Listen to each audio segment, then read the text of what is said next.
It's been quite a while since I've seen the Flame Mane in action. I'll leave these to you then. I'll be sure to put on a good show. Let's go!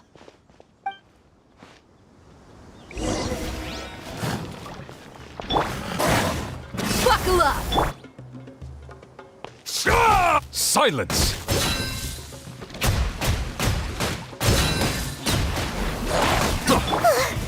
Here comes another wave! When are they ever gonna let up?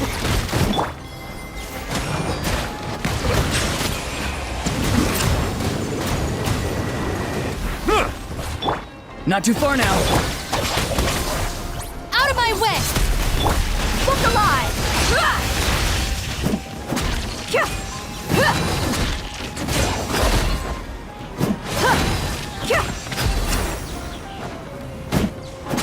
Stand with me!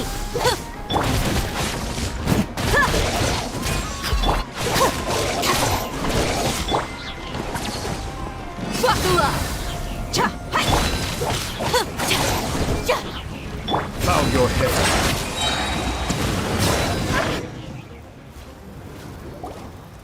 The creature stopped appearing. What we fought just now was probably the aftermath of the sandstorm. Well fought, everyone. No injuries, I hope. Huh?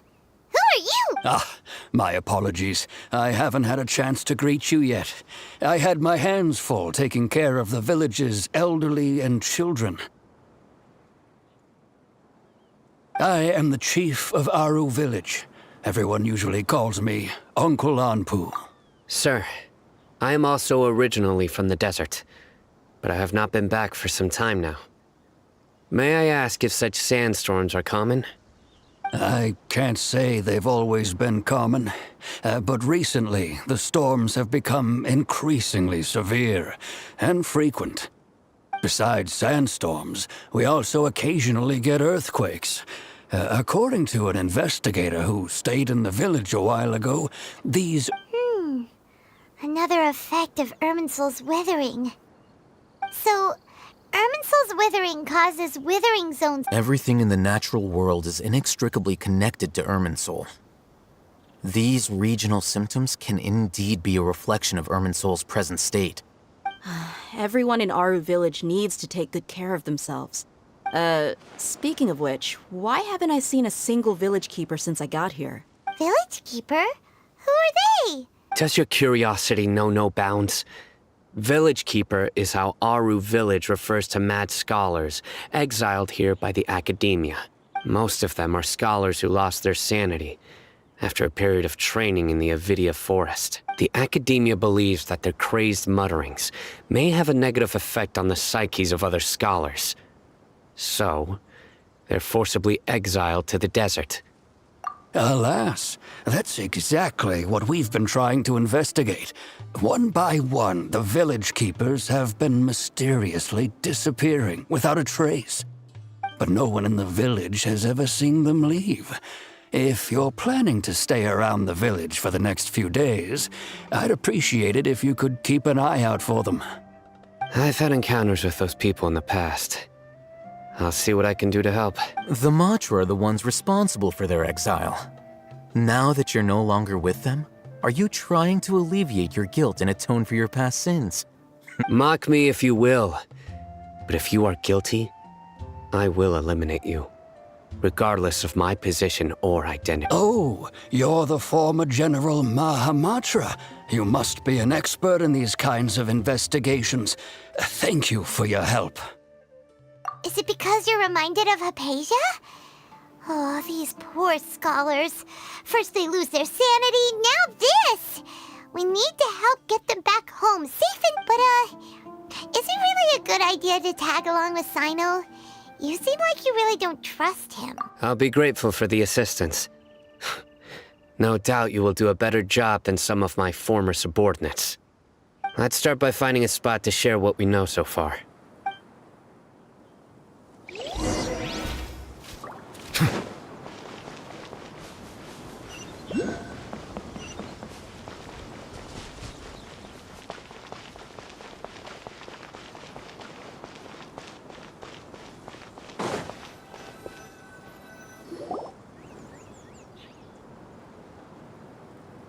Although I've sent myself into exile, I'm still doing essentially the same things as before.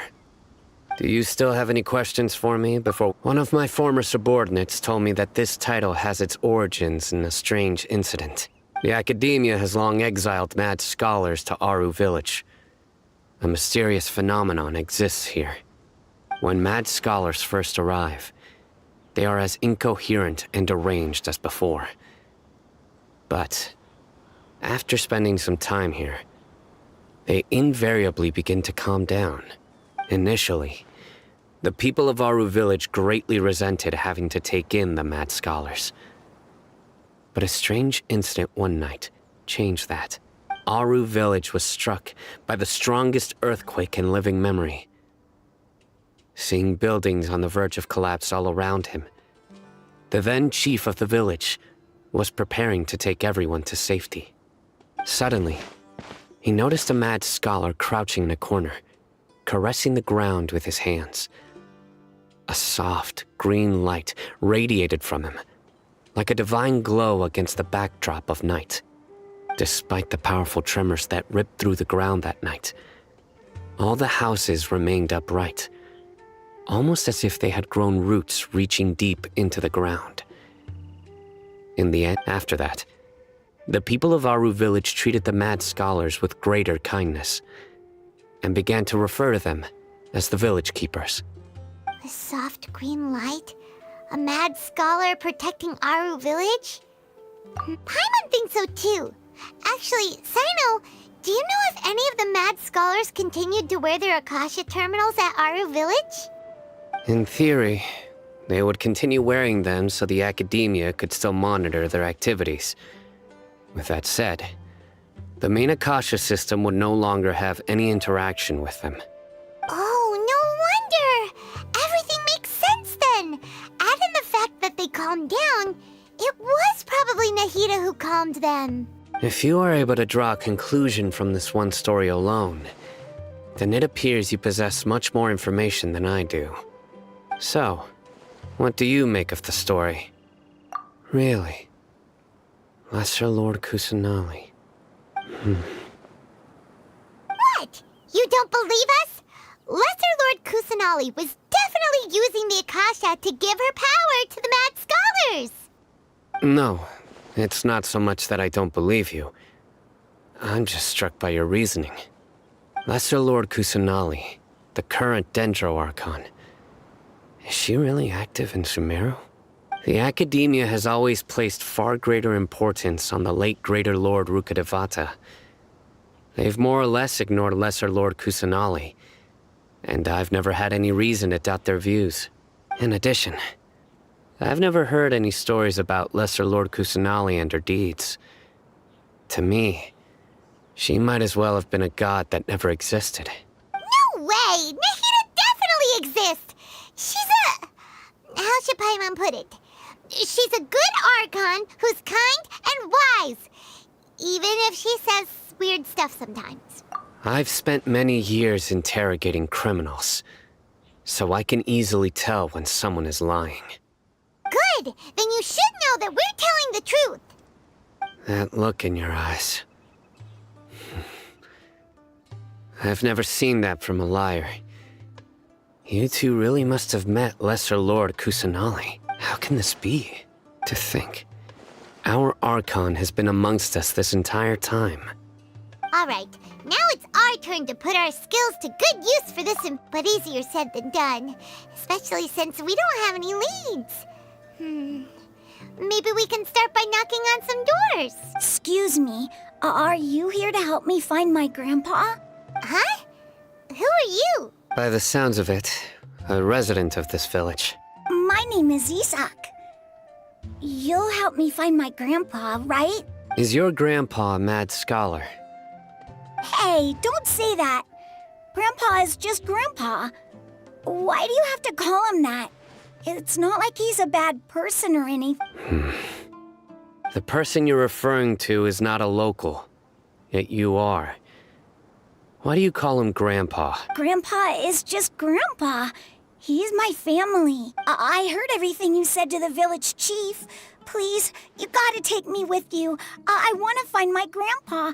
I swear I'll help. I won't be a nuisance. Ah, so you're the one who was eavesdropping on us around the village chief's house. I was planning to go out and take care of whoever it was, but I had a vague feeling that they didn't harbor any ill intent. Whoa. Ethan wasn't kidding about Matra having sharp senses. Sino, he's just a kid. All he wants is to find his grandpa. Let's find a way to help him. Sorry. I was only listening in because I wanted to know where Grandpa went. Honest. If you don't believe me, you can ask Miss Candace. All right. But first, let's confirm the facts with Candace.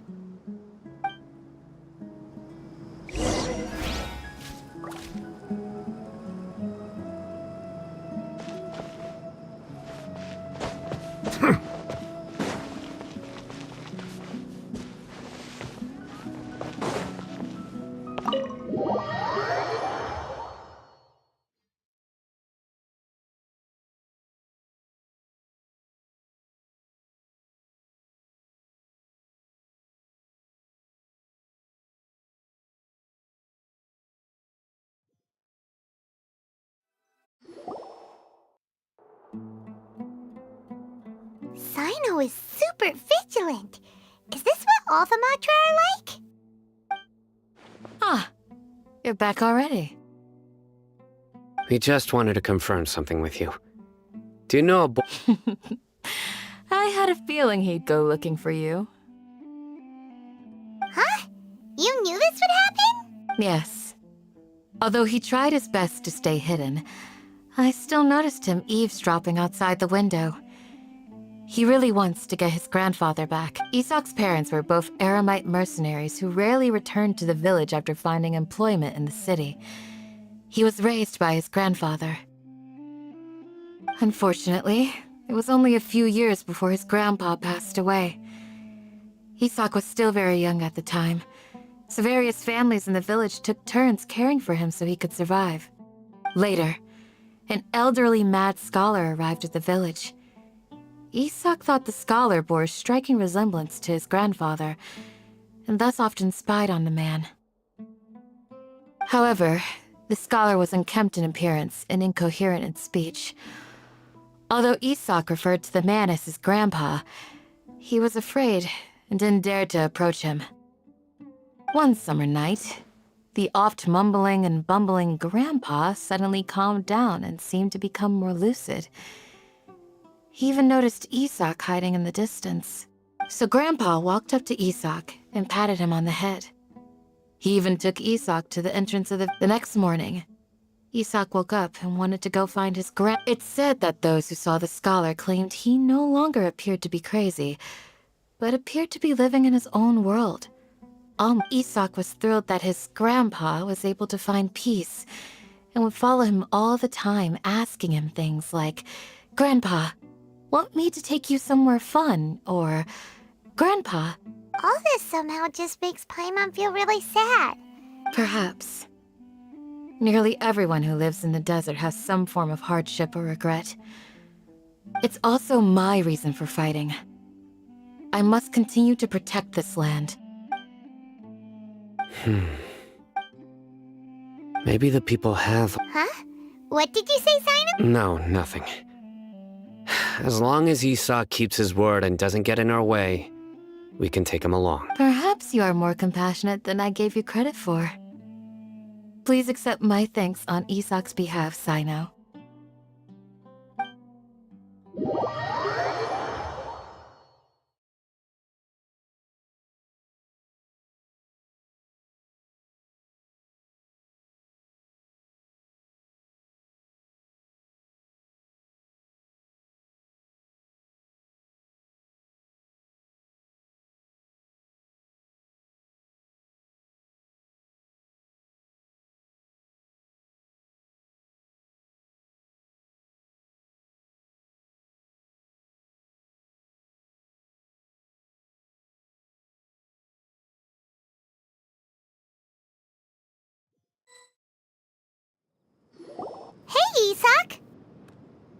Oh, it's you guys. We've cleared everything up. Let's go find your grandpa. Really? Yeah. All right. Let's ask the local residents some questions first.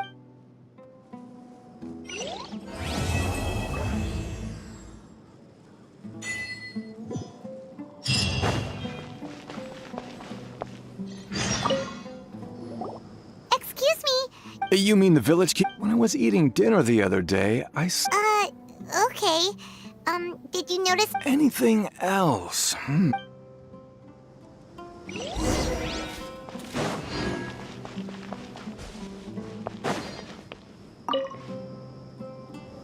The scholars that have gone missing.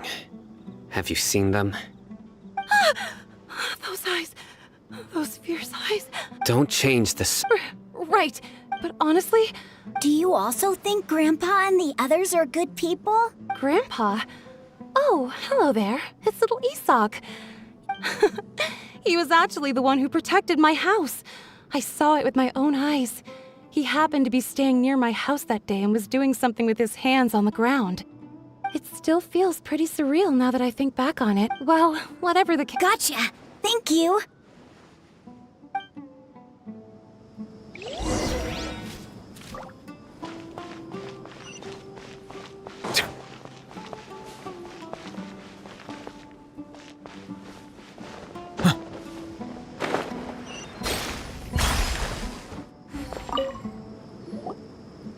Sir, have you seen my grandpa recently? Oh, well, if it isn't Isak. The last time I saw him, he was pacing out by the road as usual. I went and asked. And speaking of my wife, she's still always complaining about. Oh, thank you. Thank you for taking care of him. It was nothing. Yeah. Ooh, that's no good. Well, I've known you since you were very young. So as far as I'm concerned, you're family. Please feel free to come by anytime. Wow, what a nice guy. Okay. Thank you, sir. Huh? Don't say anything for now. Let's head over there.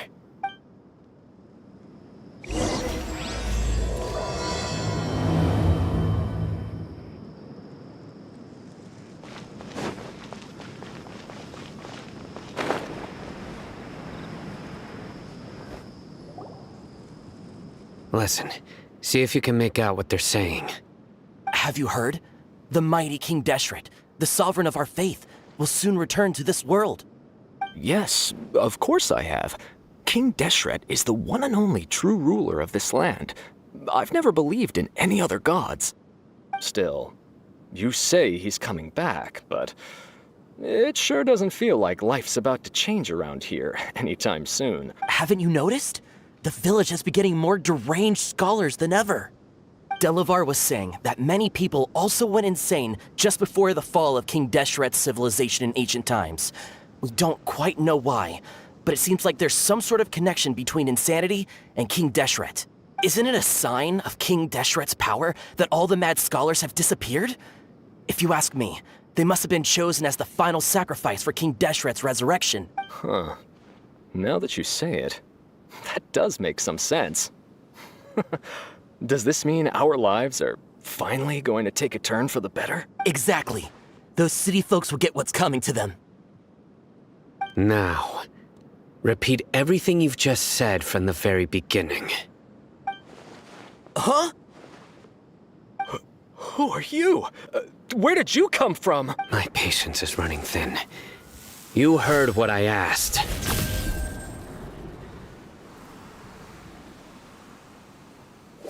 Yeah! Bro, this guy's something else. Just look at his eyes. One wrong move, and he's gonna flay us alive. Let's not get on his bad side, okay? I am no match for this guy. Oh, okay, good sir. What is it you would like to know? Tell me about King Deshret's resurrection. Well, I only know a few things from hearsay. I went for a drink the other day and heard others talking about a rumor that the madmen will disappear and that King Deshret will return to this land. I'm not making this up, I swear!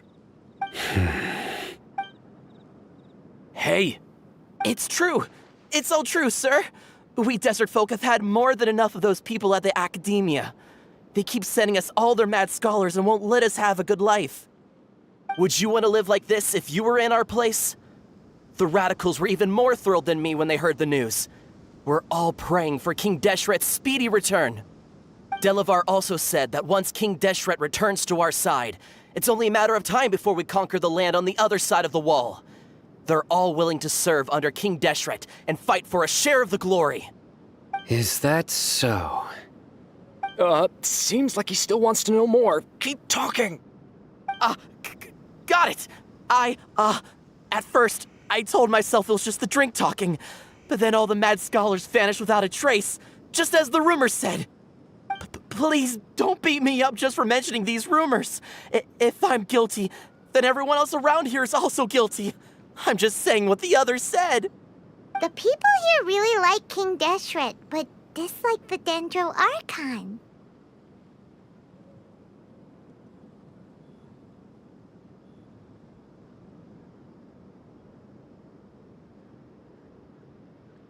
Where is this radical person you talked about? I haven't run into him over the past few days, so he probably hasn't been around the village. What about you, man? Have you seen him at all? No, not at all. We wouldn't dare lie to you. He's really not here. Sounds like you're not too close with the radicals. No, of course not. I have many ways to stop you from talking. And many others to stop you from sending warning messages. So you'd best just stay home and hope I don't hear of you trying to contact anybody. Don't do anything until I've gotten to the bottom of this. Try something foolish, and even Candace won't be able to protect you. Yes, got it. That scared Paimon half to death. Sino is pretty terrifying. He didn't try to reassure us at all. It's like he's used to hearing that.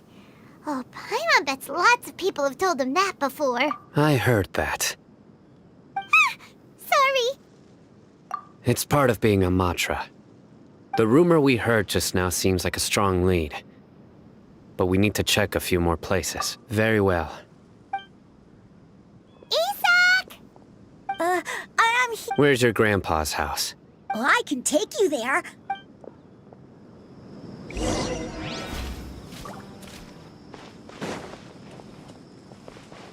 Join the Eremites. Embrace a wonderful new life. Let's get it on!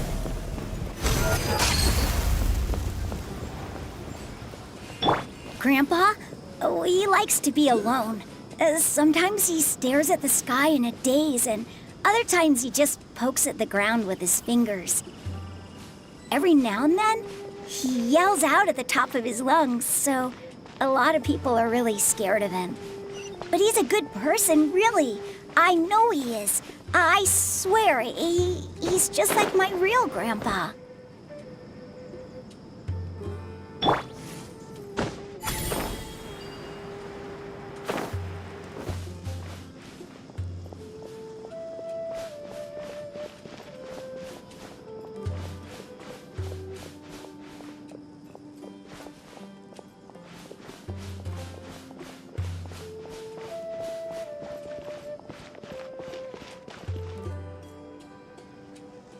Farewell!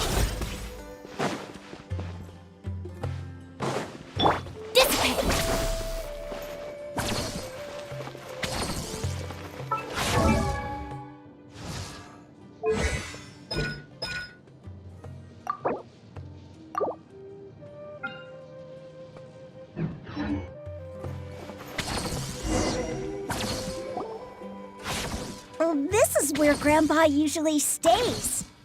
There sure isn't much here. No. Incense? Please don't say it's the same one as before. But are you okay? Are you getting dizzy or need to lie down? There's a scent that you can sense, but I can't. A certain traveler here once passed out from that smell. Thankfully, Tainari saved the day. And then he gave us a long lecture to explain all about how it worked. So, you know Tainari? Huh? You know him too? Are you... Yes. Now that I concentrate, I can also make out the scent of incense. Wait, surely Tainari didn't lecture you too. No, no need. Did you first encounter this scent at Tainari's house? In the forest. From a scholar.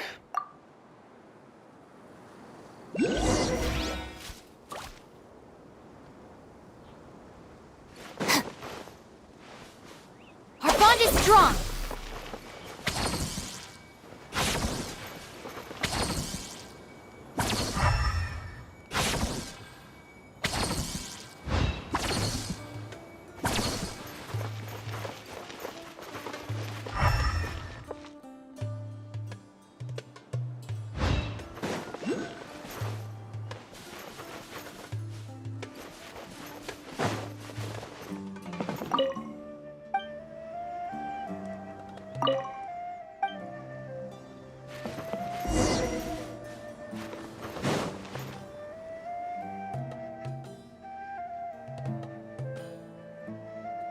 What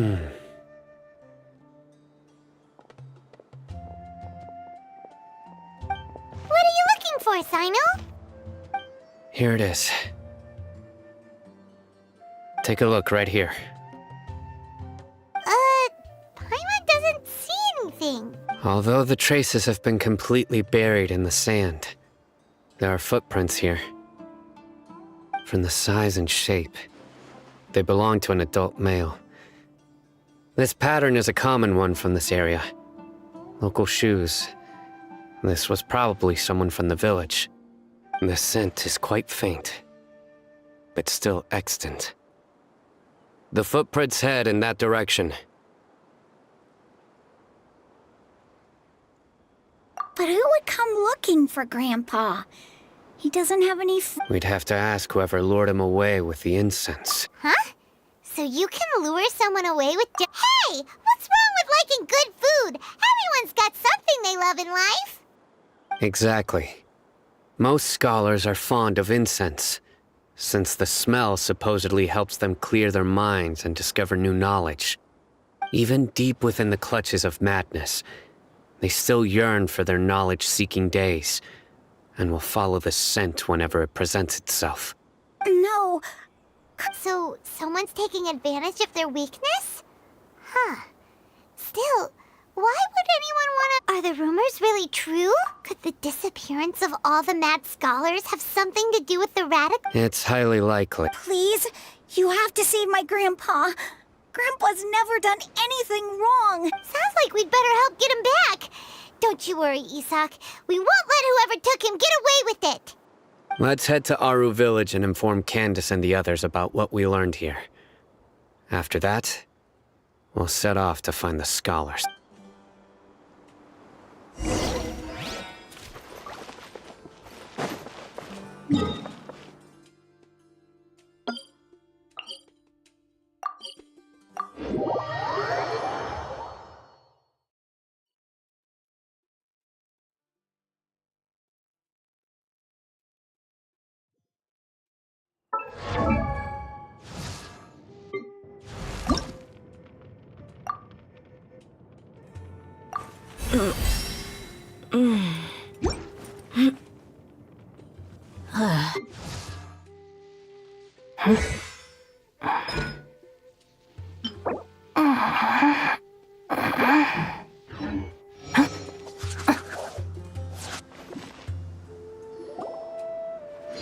Right. The darker fabric definitely looks a lot better. That... We're back, Candace! We've got a lot to tell you. Ah, welcome back. Sounds like everyone's friends already. Oh, Dia's here too! You bet. So, everything goes smoothly? Reasonably. Alhaitham didn't go with you? We haven't seen him at all. Huh. I saw him around the village entrance earlier and figured he was investigating with you. I guess he must have gone off on his own. Did you find out anything useful? I see. So someone used a kind of incense to lead the exiled scholars away from the village. The resurrection of King Deshret? First I've heard of it. Far as I know, the kind of incense you just mentioned is only popular beyond the wall. Scholars are fond of it, but as you can see, there aren't many scholars still studying around these parts. No seller would be able to make a profit here. Not to mention making incense is a labor-intensive process. You won't see anybody in the desert with the patience to make or sell something that requires that kind of effort. It seems someone from beyond the wall must have been supporting this. Makes sense. So what should we do then? If it was any other day, that would be your next logical step. But today, you've got me on your team, so you get an extra tip. Didn't you say that the villager got his news from the tavern? Well, I also like to drink at the tavern, so I know a thing or two about these radicals he mentioned. If Paimon remembers correctly, the leader of the radicals is some guy called Delavar. Ah, yeah. Delavar, the scar-riddled bandit, Engur, the wide-eyed butcher, and Jabari, the duck-tailed bearded crook. The whole lot of them are known around these parts. These guys have one thing in common, and that's being broke. The rougher life gets, the more they want to believe in King Deshret. Way they see it, King Deshret's resurrection is their only chance at overthrowing the Academia. Throwing all of Sumeru into chaos is the only way to change the way of life here in the desert. Anyway, that's my guess why they've chosen to become radicals. Tia! You're amazing!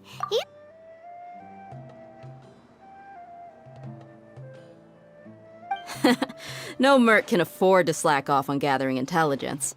Every more I've spent in the tavern has been a valuable investment.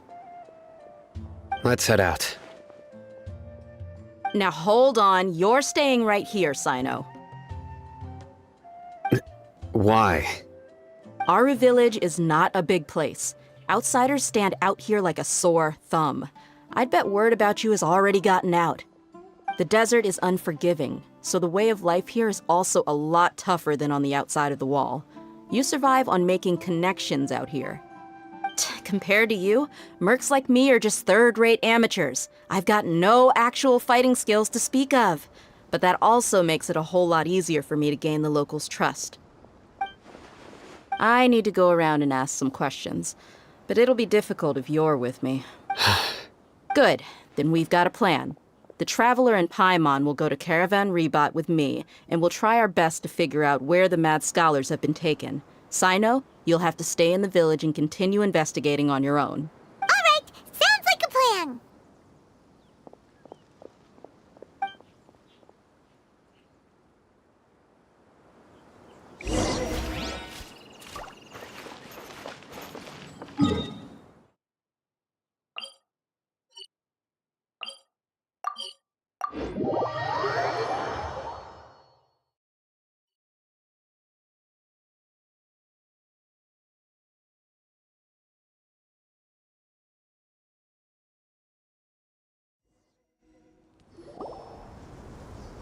Well, here we are again.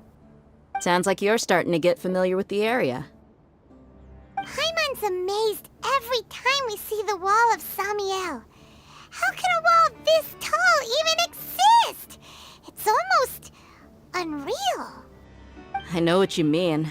I had the same question every time I walked this way when I was a kid. Also, why is this high wall here? And can a wall really block sandstorms? It was only after I grew up that I realized the wall of Samiel isn't just there to keep out the sandstorms. It serves a more important purpose, keeping out people like us. Sumeru is run by wise and mighty sages. To them, us desert dwellers are nothing but tools that can be used and discarded at their whim. We're cheap labor, like livestock, but easier to control. Nothing more. Even if a child from the desert got the chance to obtain an Akasha terminal, almost all their requests for knowledge would be denied. The Academia believes we're underserving. Geniuses like Sataria are 1 in a million. The other children never get a single chance to try and rewrite their fate. Even though the Academia knows very well that we're humans, just as they are. That's terrible.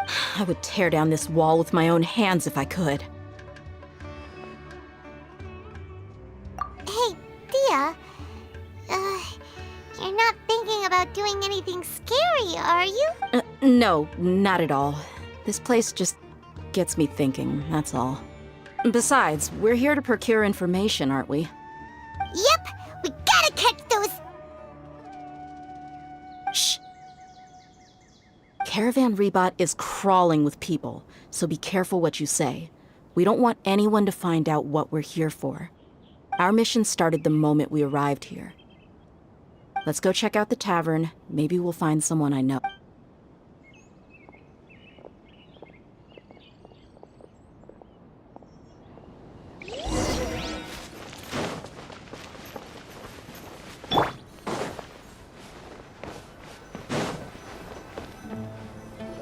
Just our luck.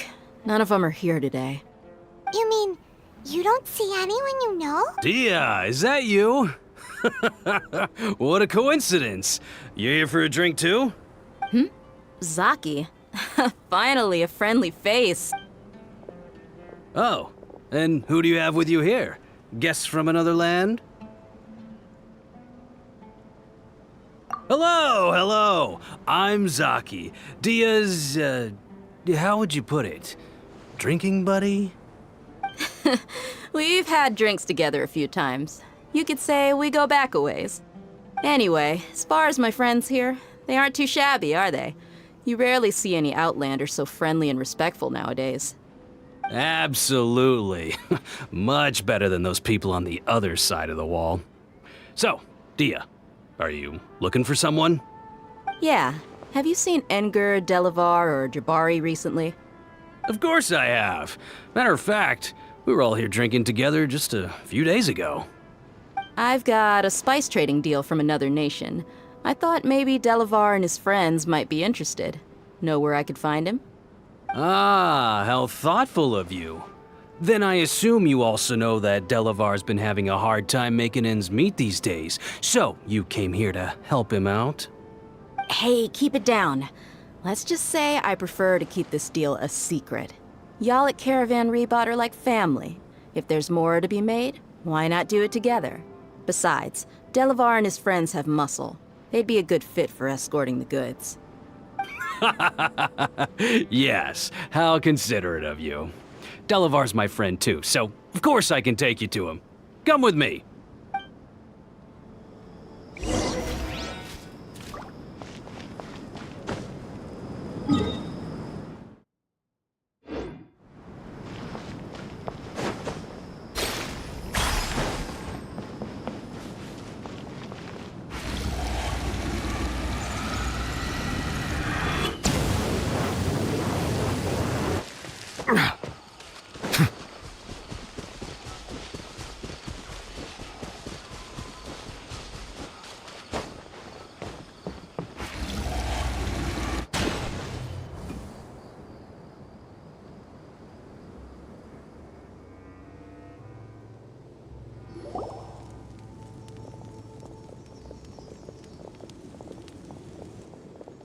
Are we there yet? Yep, this is the... This place is practically deserted. What are they doing in a place like this?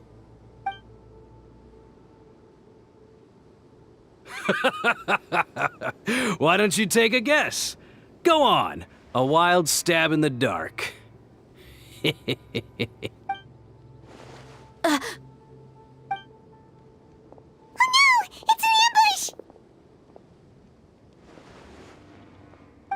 What's this all about, Zaki? Come on, Dia. You really think we didn't hear about what you said back in Aru Village? Not only do I know that you're looking for Delavar, I also know that you've teamed up with people from the Academia to look for the missing scholars. So, you've been watching us from the very beginning? Uh-oh. Paimon knew leaving Sino behind was a mistake! And you left the strongest one in the village, didn't you? Who do you think you are? You really thought we'd fall for your little business deal nonsense? So you and Delavar have been partners all along. Dia, I guess it's only natural for a traveling mercenary like you to be out of the loop. Those of us who hang around the tavern have stronger bonds than you think. But you got one thing right. We're all looking forward to an uprising in Sumeru. There's nothing more we'd like to see than the desert folk overthrowing the academia. If that's the case, then I'm sure Delavar wouldn't miss a second of it. I'll be honest with you, if it weren't for what you said in the village, your little monologue about the Wall of Samiel would have convinced me that you're one of us. Delavar. And Enger, you're here too, huh? Long time no see, Miss Mercenary. You should have known the traitors are what us followers of King Deshret despise the most. Dia, I thought that you, a fellow desert dweller, would understand why King Deshret is greater than the Dendro Archon. Little did I know, you don't deserve to join us. Yeah, gee, what a missed opportunity. Adopting radical views and kidnapping innocent scholars, all because of some baseless rumors. Anything else I'm missing out on? See? There you have it. Mercenaries are just a bunch of faithless scum with only one thing on their minds. Mora. Pathetic. You're all like a pack of street rats. You're not wrong. Mercenaries are driven by Mora, and my faith lies with whoever's paying me. As long as there's a profit to be made, anyone can become my friend. Enough talking! Get him!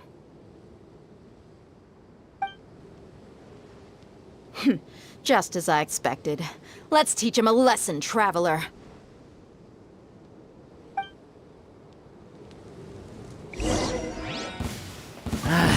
A new punching. Settle down!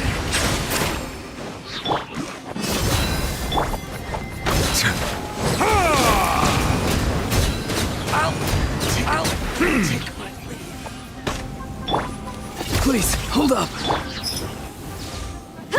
You asked for it!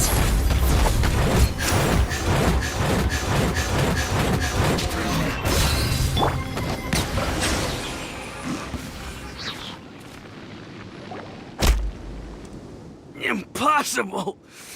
How could you? So, what do you think about your meticulous network now, Zaki? How did you say it? It's only natural for a traveling mercenary like me to be out of the loop.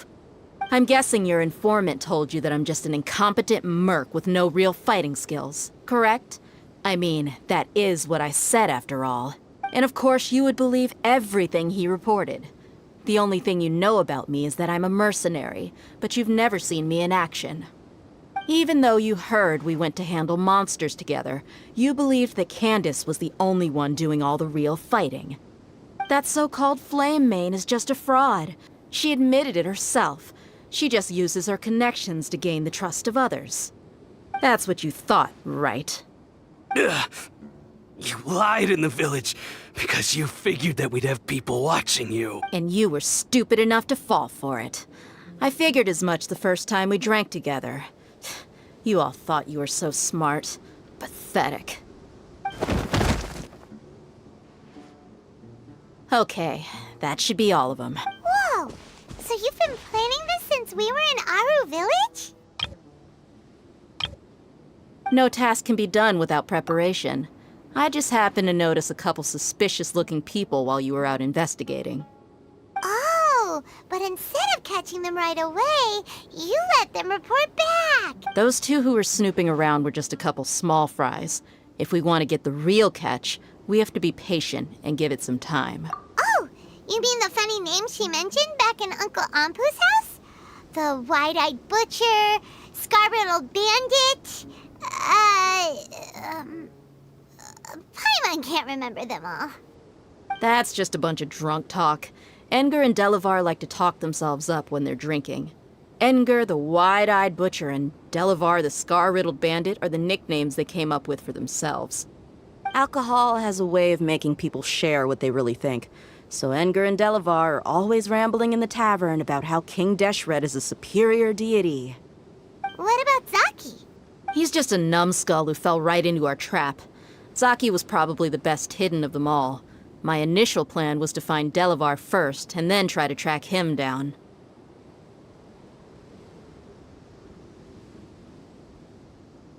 That's what you wanted to ask when we were at Uncle Anpu's house, right? Jabari is one of the villagers you talked to. You know, the one who wanted to treat Isak and his grandpa to some food. Wait, so he's a radical too? No, he isn't. I just needed to tack on a random villager name to make the eavesdropper think that I was making some wild guesses based on my impressions. Wow! What a genius idea! Well, that's an expert mercenary for ya. Ah, you're too kind. It was straight from the usual playbook, if I'm honest. So, that thing you were saying before, is it really true? About what? About how mercenaries only care about Mora, and that anyone's a friend as long as there's a profit. Does that bother you? What makes you so sure? Dia, do you dislike the Dendro Archon like the other desert folk? You two are pretty sharp. No, I don't have anything against the Dendro Archon. I've heard a lot of nice things about the Lesser Lord from Dunyarzad. I can understand her devotion and gratitude. Dunyarzad's just an ordinary person. There's no way a god would be so involved in the lives of everyday people, unless they were truly compassionate. I've begun to realize that the sages are behind everything that's happened recently. The radicals' blind belief in King Deshret, making the Dendro Archon out to be an enemy. It's all the academia's trickery. But I see through it all. And unlike them, I can never be hostile towards anyone who's never done anything wrong. Dia. Anyway, looks like we're done with business here. Traveler, lend me a hand. Let's tie him up and bring him to the village.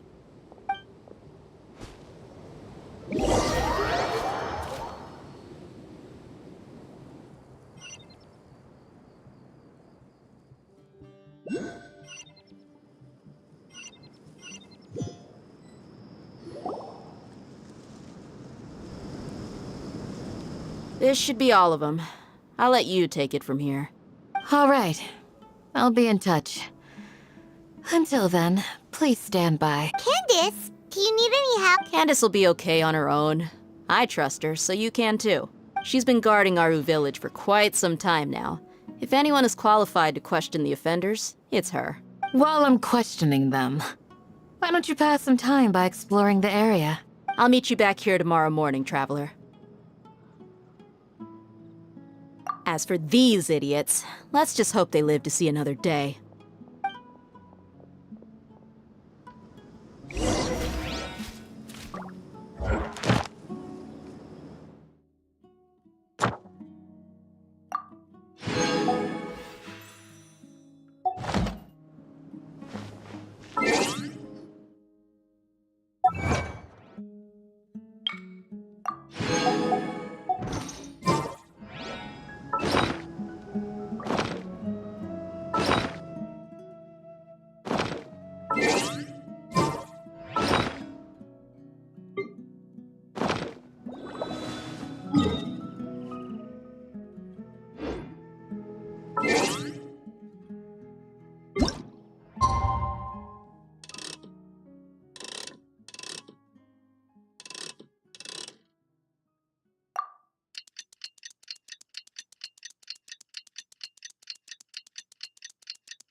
Hey, Dia!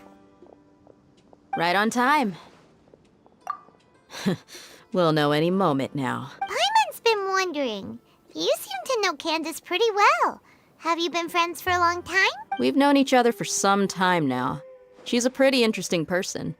Even though she's an extremely strong warrior, she never misuses her powers against others. Oh, Paimon knows what you mean. Like a lot of martial artists say, never take the fight outside the ring. Yep, I guess you can put it that way. It takes strong convictions to be as dedicated as she is, and shoulder that kind of responsibility. Us mercs, on the other hand, we pretty much live from one day to the next. Well, Paimon thinks you're great too. Really? Thanks for that. Oh, Sino's here. Yes. I was here yesterday to help out a little. To help out?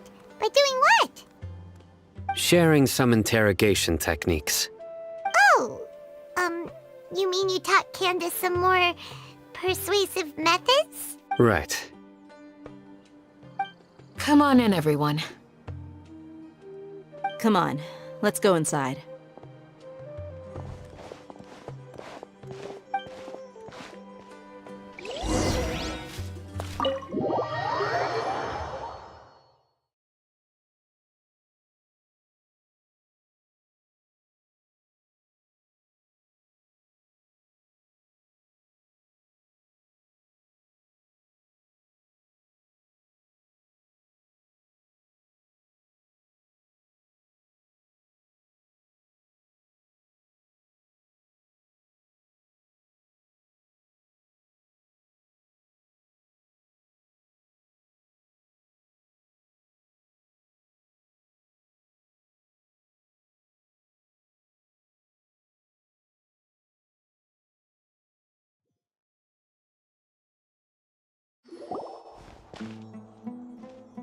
Candace, where... Whoa, you look furious. Do I? Oh, there's no mask that can hide true bloodlust.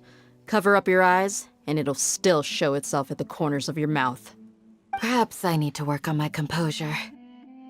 Still, it's perfectly understandable why I'm angry. I'm sure everyone present would agree. Yes, ma'am. Please, don't beat us anymore. We're gonna die. Well, looks like Sino taught her well. You fear death yourselves, yet you do not hesitate to place the lives of others at risk. The ones you call mad scholars are known to us as the Village Keepers. They are vital members of our community, and some even count them as family. You come here, to my village, and you treat my people as nothing more than stepping stones towards your goal. Mercy! Please have mercy! You've made your bed. We may all be desert dwellers, but there's one thing that I understand better than you. The resurrection of King Deshret will only result in war. The people of Aru Village care little about which god is in power. Life may be tough and tiring, but we wish to preserve our way of life. A war would only cause us to lose all that we have. And that is not a responsibility that you can afford to shoulder. We understand. We're sorry. I'll tell you everything I know. Please, just let us go. I'm listening. You might not believe this, but it wasn't us who came up with this idea. Someone was spreading rumors in the tavern. That's how we ended up hearing about King Deshret's resurrection. Some mystery man told us that mad scholars will make the perfect sacrifice to usher in King Deshret's resurrection. They give their lives, and we can get anything we wish for. They're called Village Keepers. Slip up again, and you'll regret it. Yes, sorry. It was all that mystery man's doing. He told us to spread the word about King Deshret's resurrection and talked us into helping him. In return, he said he'll help facilitate the resurrection process. I'm not sure. That's one. Huh? One what? Strike. You get a total of 3. Then, you die by my hand. Wait, I'm telling the truth. We don't know anything. It was all him. 2. He got us to lure them out of their houses in the night with some kind of incense. We take them to a junction outside the village. Then the mystery guy takes them from there. You gotta believe me, please. I'm telling the truth, I swear. Just ask them if you don't believe me. That was indeed the truth. Traveler, go on.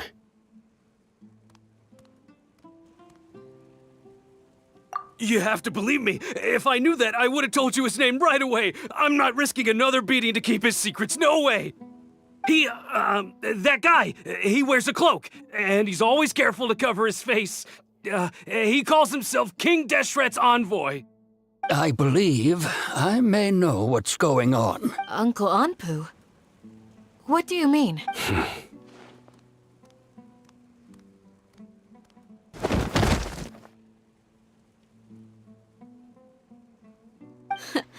Smooth. Okay, speak.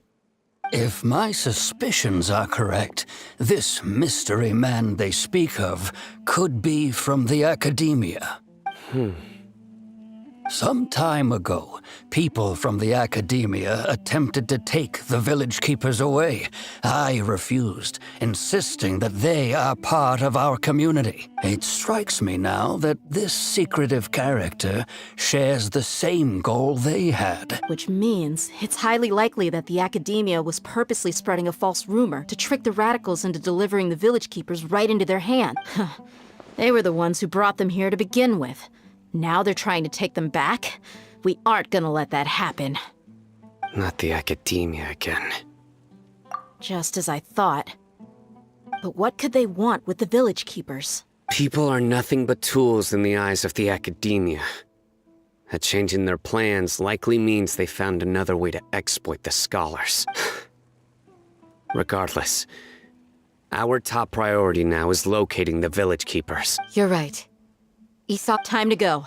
Let's leave the village and try to track them down. Yes. Pack up and get ready to leave. You got it. Candace, I'll let you deal with the radicals. Leave everything outside the village to us. All right. Let's meet back here once everyone's ready.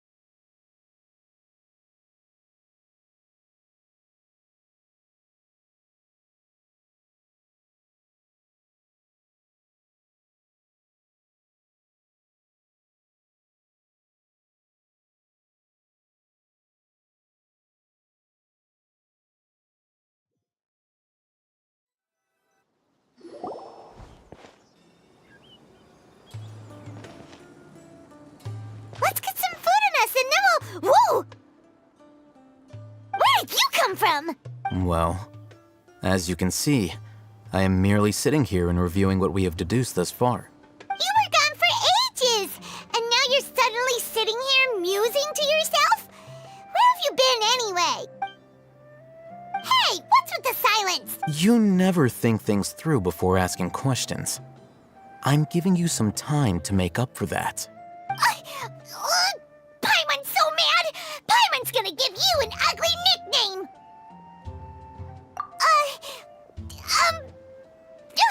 Never mind. There's just nothing super obvious to pick with this guy. It makes it so hard. Well, you've heard nothing to suggest I left this whole time. So clearly, I stayed in the village to investigate. Anyway, you plan to leave Aru Village and keep searching for the truth of this matter, yes? Yep. We're not gonna find out anything more by staying here, so we thought that we might as well take the search elsewhere. Enough with the silent treatment! No. I'm just surprised that you decided to team up with him. Alhaitham, you haven't helped us out at all ever since we arrived at Aru Village. Bold of you to question our choices. Yeah, you're all talk! While you were investigating, I had my own work to do, which I've now finished. Really? Paimon doesn't believe you. To be honest, we aren't really a team, so I have no obligation to inform you of my whereabouts. Not to mention that going separate ways allowed me to find some important information that you all had missed. Huh? Right here in the village? Correct. What did you learn? I'm going to take you to someone. But before that, you need to understand where she's coming from. What does that mean? How do you think the residents of Aru Village feel about what we're doing? In other words, do you truly believe every single word the villagers tell us? You mean, some of them lied to us? Hiding the truth does not necessarily equate to lying. Again, these people have their reasons. Remember what Candace said? Most people in Aru Village don't necessarily care which deity is in charge of Sumeru. That's because whether King Deshret or the Dendro Archon has power is of little significance to them. By contrast, the perils of their daily lives are ever-present concerns. They won't simply share everything they know with you without good reason. That's why you believed there was no further information to be found in this village. Glad you're following along. Among those you have talked to, there's someone who was consciously keeping you out of the loop. In fact, she's been observing your every move since you arrived. The reason being, to someone who only wants to live their life in peace, any external factors introduce unpredictability into the equation. Those eyes. Those fierce eyes. You look like a real fighter. Don't change the subject. It's quite obvious that she's intimidated by Sino's authority and strength. Right. You were asking about the Mad Scholars. She corrected herself mid-sentence because she's aware that there are King Deshret fanatics in the village. If she sounds too friendly towards the village keepers, she could easily make herself the radicals' next target. I think it's been a few days since I last saw them. I usually go to bed pretty early, so I'm not too familiar with what goes on at night. Remember? She made a point of denying her involvement in anything that occurs at night. But honestly, I feel quite sympathetic towards them. Even though they act a little strange, they've helped me in the past. If it weren't for them, my house would have collapsed long ago. After speaking to the village chief, it became clear that the village keepers had protected Aru village at night. In other words, the young miss was very much awake during that time. Then why would she lie? By getting involved with an outsider, she risks drawing unwanted attention to herself. As for why she might be so wary about all this, maybe you should ask her. I'll pass on this one. You said that she is afraid of me. If so, it's best if I stay out of this. We're on it!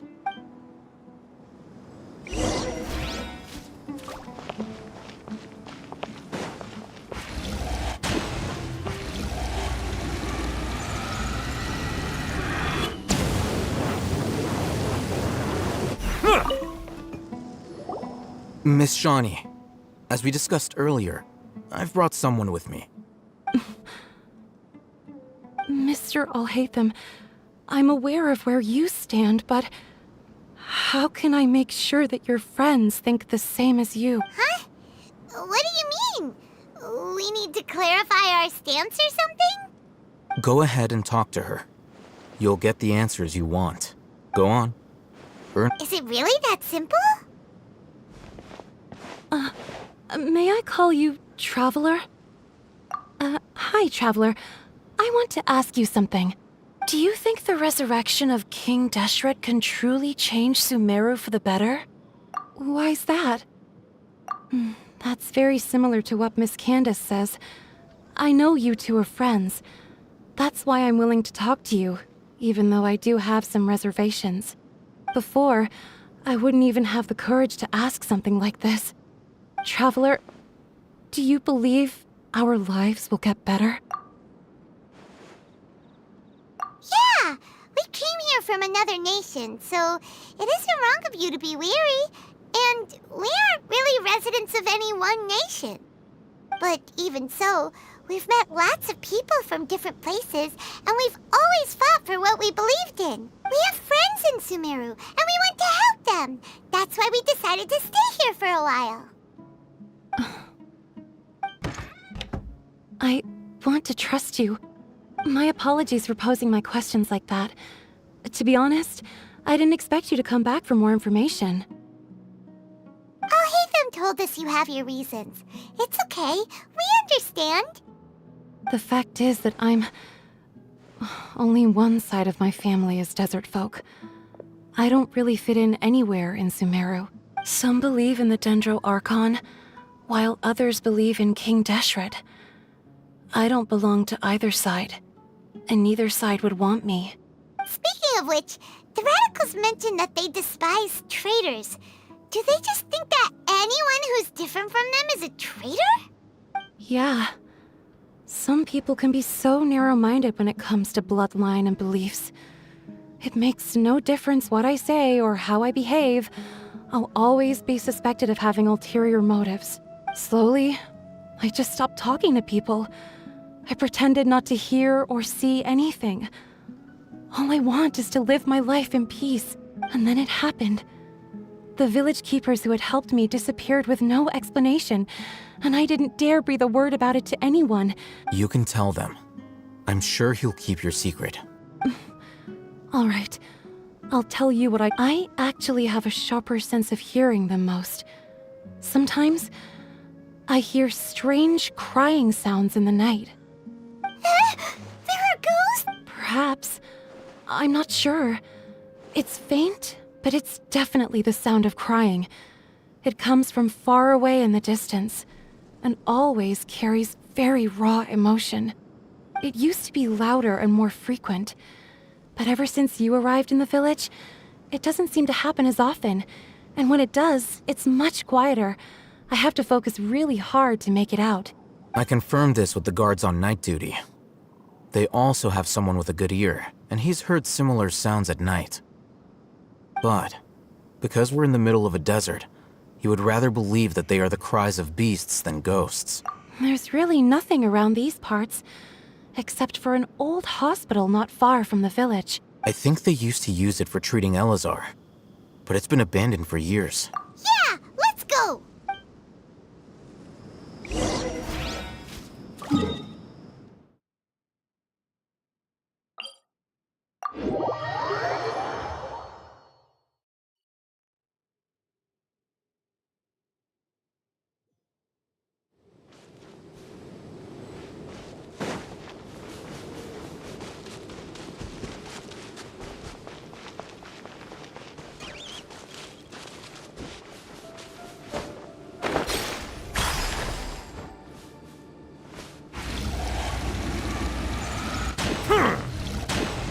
I cannot help but feel that you bringing me here is... Oh, is this the place?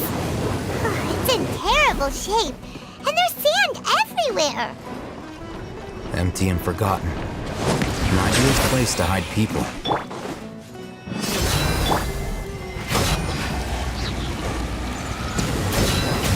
I'll take my leave.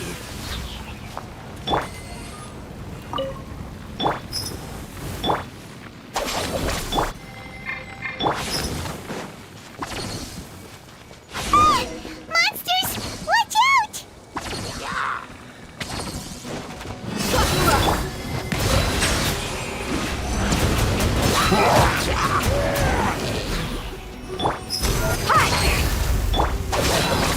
I'll settle this.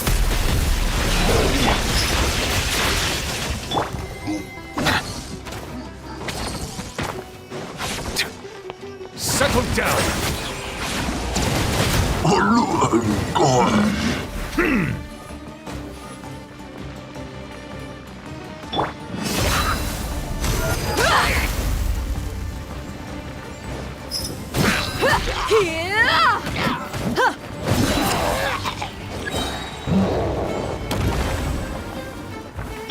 Not too far now. Tell me what you see. This way.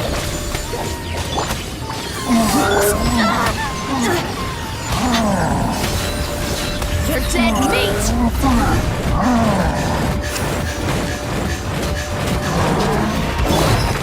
Bow your head. Stand with me. Lightning Sherlock Bomb.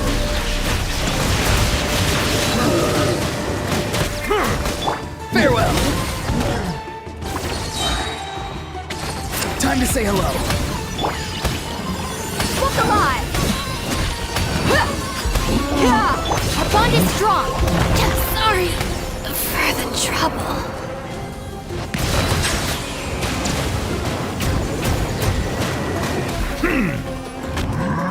Be sanctified.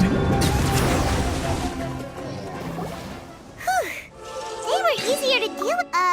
Super strong bandits? Or monsters taller than buildings dropping out of the sky? He looks super serious. We gotta stay on our A game too. This is the one.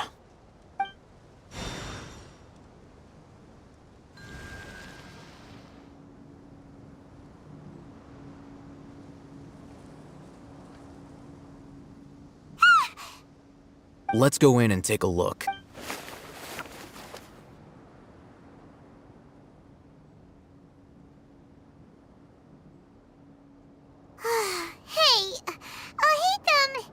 We haven't found squat! Are you sure we aren't wasting our time here? Patience. Shawnee says she only hears the crying at night. We have time to burn. Until then, I'm taking a break. And just like that, he sits down. Wait, he even brought a book to read? What are you reading? Let Paimon see!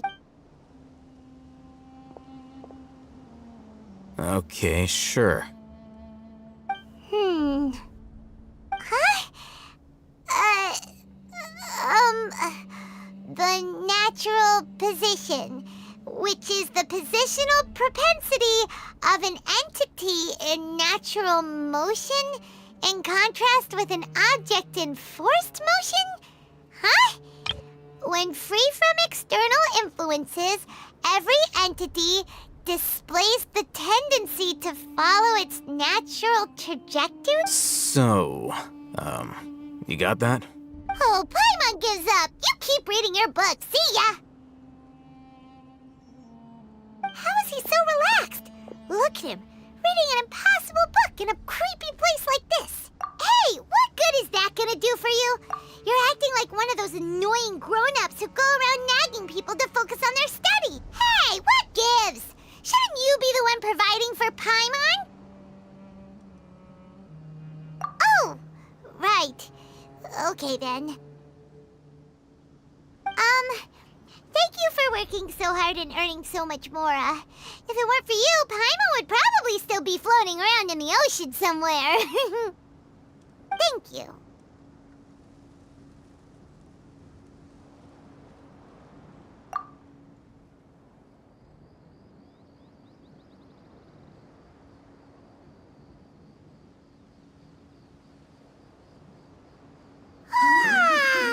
Paimon's getting so sleepy.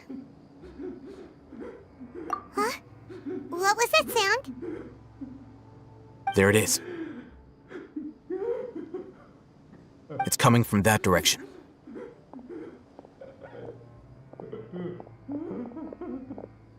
Is the sound coming from here? Huh. Paimon's not seeing anything. It's from below.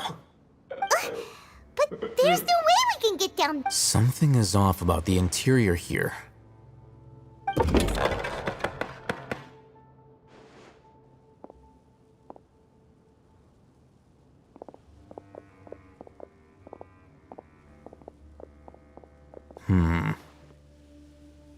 As I thought, there's a hidden structure. Wow. It's like they tucked another hospital into this one. Oh, it looks like there are other mechanisms around here. Let's keep exploring.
Don't fear, Yo-Yo's here.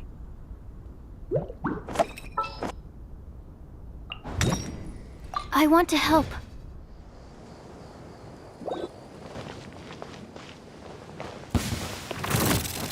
Silence!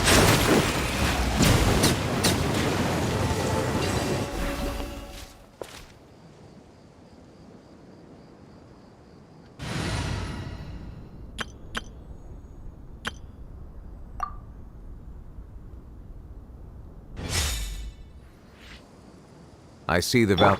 Don't be scared! Hey, yeah!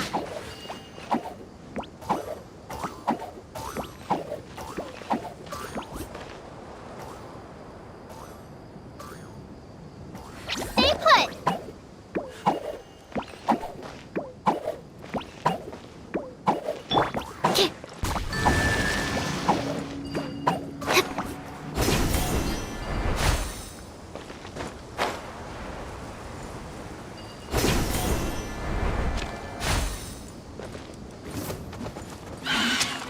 Animal hypostasis. Bow your head. Nice and spicy.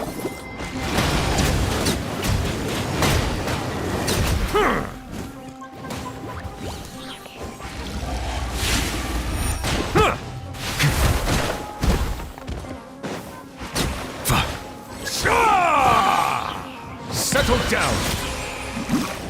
Absorption test.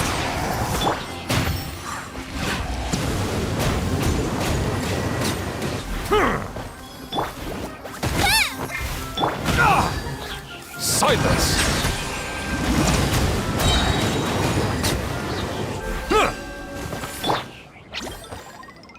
Don't be scared.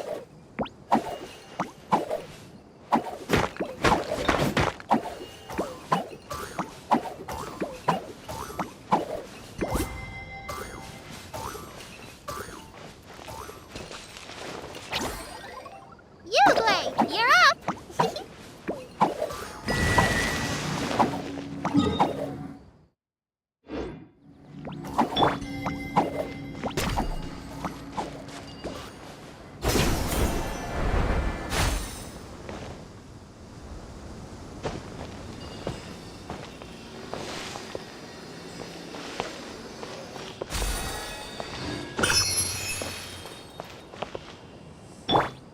Stay put.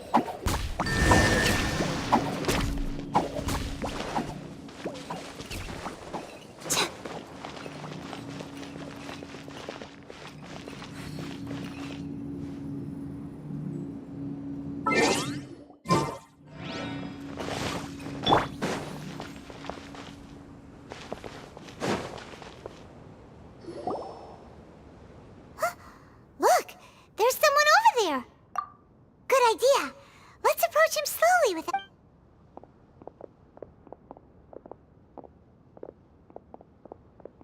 Wait.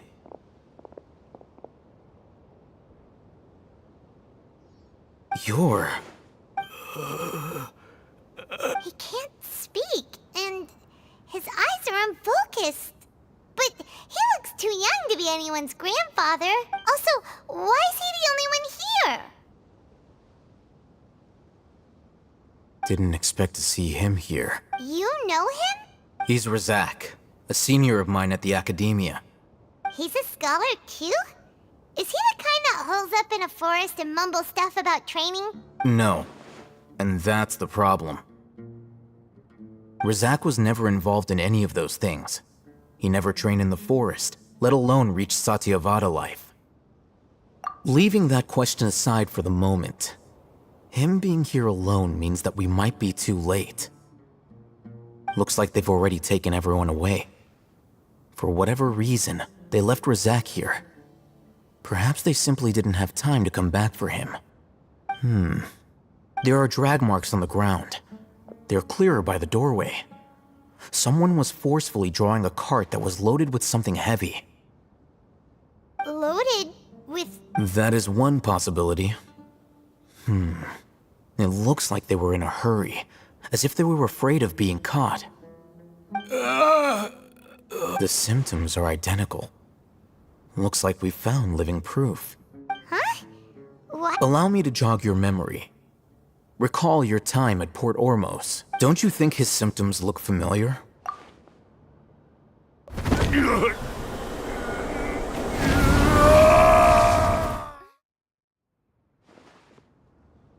Oh, now that you mention it, they're acting the same way.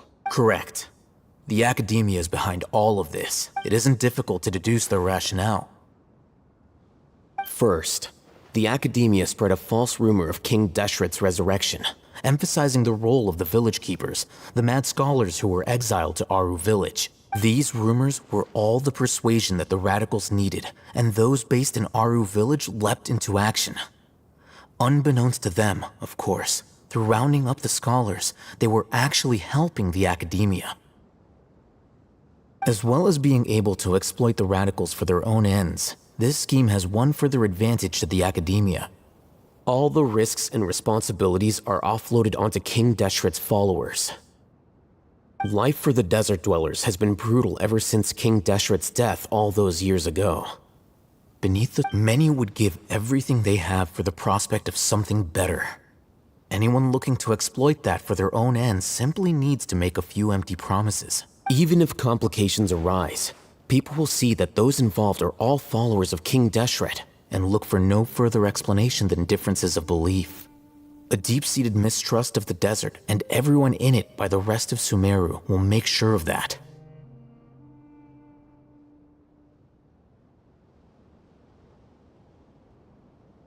The notion of an academia plot wouldn't even cross their minds. It may seem like a simple strategy, but it is able to work wonders under Sumeru's current circumstances.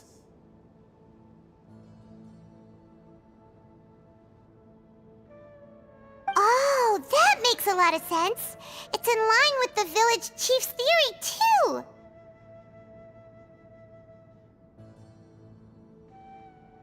But there's still one very important question.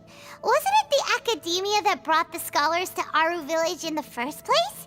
Why does it want them back now? Throughout this process, one thing has changed. The scholars' identity. First, they were scholars. Then, they became lunatics. After that, they were exiles. And finally, they become missing persons. An exile is still patently a living, breathing human being. But when someone becomes a missing person, that is brought into question. If you can't find someone, you have no way of knowing what exactly happened to them. That makes missing people an ideal resource. Resource? One possibility is that the information in their brains could be extracted into knowledge capsules. Extracted? You mean canned knowledge comes from people's brains? With the technology of the Sumeru Academia, it's entirely possible. Perhaps the process caused them great suffering, which is why they cry out in the dead of night when no one is watching them.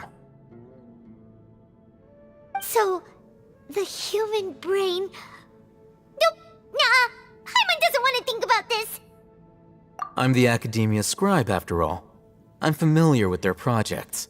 Anyway, judging by Razak's state, the contents of a divine knowledge capsule were extracted from his mind, but something went wrong in the process.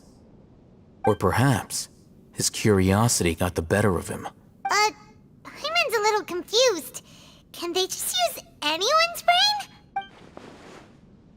brain?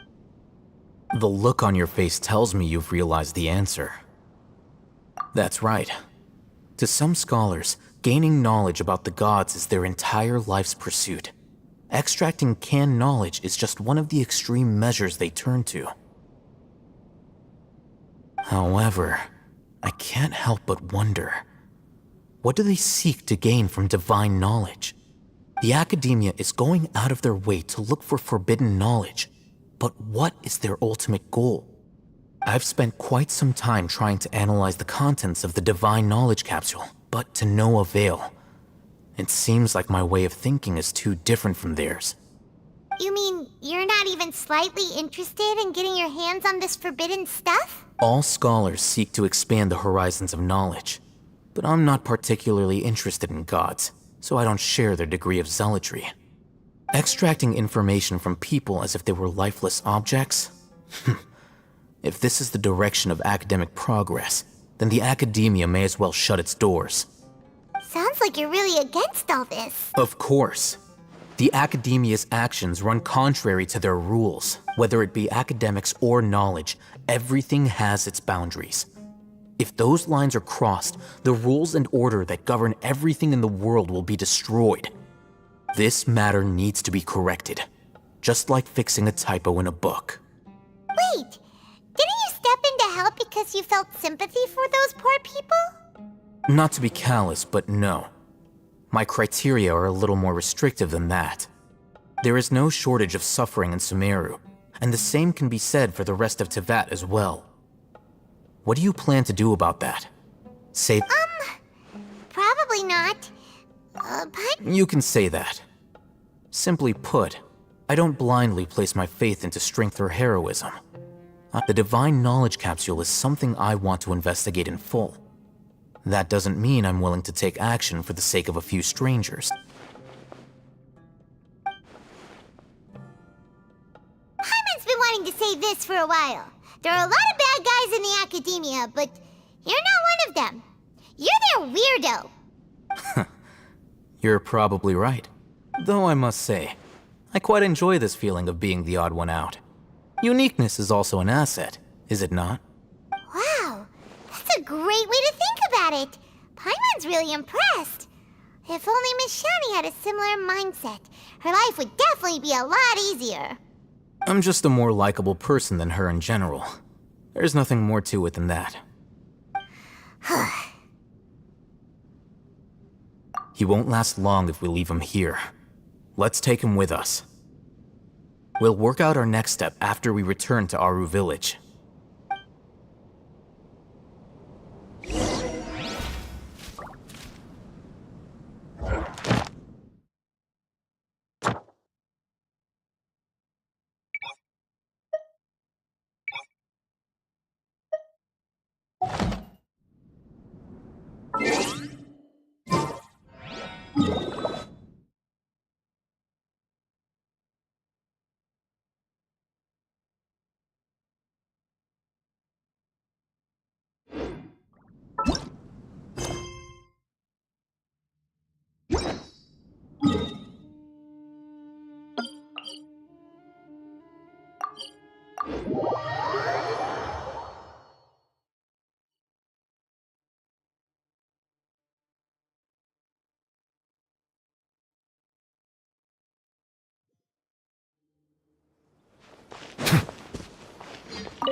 We're back! You must be tired. You should... What's the situation? Who's this? Unfortunately, somebody who's too young to take on the role of Isak's grandfather. Nevertheless, he's one of the people we're trying to find.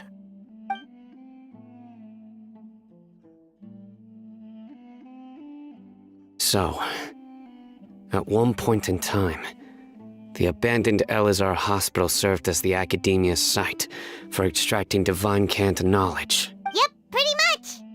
Their plan must have been implemented at some point before we arrived at Aru Village, since divine cant knowledge has been in circulation for a while now.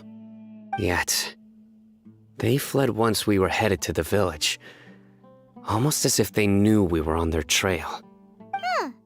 Yeah, why is that? We may have a mole in our midst. One of us could be secretly revealing our whereabouts to the... Huh? Are our friendships that shallow? Looks like none of you have realized wherein lies the issue. Sino, you're the reason why they can predict our movements. Wait, what's that supposed to mean? Choose your next words very carefully. It is simply a logical inference. I have my reasons. So what you're saying is... Sino's the mole.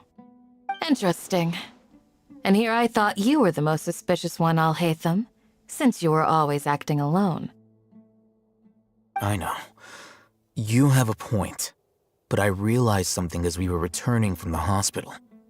Sino isn't like any of us. What are you trying to say? Do you still remember who you are, General Mahamatra? As a Matra, you are no doubt privy to certain kinds of information. Before you can take action against someone, you are required to have all the facts available, including the less than savory details. Simply put, the academia has traditionally allowed you access to a wealth of sensitive information. Knowing their modus operandi, wouldn't you expect them to take precautions against you? If you want to raise a vicious wolf, you need to make sure that you can avoid its bite. The academia is monitoring me? It's not that simple. The academia has eyes all over Sumeru, but they have a special protocol for dealing with you. Every so often comes a Nyagarbaha Day. On this day, the academia enters new information into the Akasha through knowledge capsules. I remember seeing a thick notebook next to the control panel once. Its contents were all about the General Mahamatra, his activities throughout the day, preferred methods of enacting judgment, everything. You're saying that the academia entered my information into the Akasha too? But what's the point in doing that? My actions aren't important enough to be added into the Akasha. The Akasha is capable of computation. The Akasha's algorithms are entirely capable of predicting your movements using the data entered. When you would depart, the route you would follow, your destination. It knew all of this. It predicted my every move. The academia has been watching you longer than you think. However, the fact that you resigned is proof that their suspicions were well-founded. So that's how it is. Sino adheres to his principles so strongly that he's actually a thorn in their side. Tenacity of will and steadfast faith are worthless to the academia. They need scholars who are easily pliable and mindlessly go after anything they can profit from. Sino, don't take it to heart. This just proves how much of a trustworthy ally you are.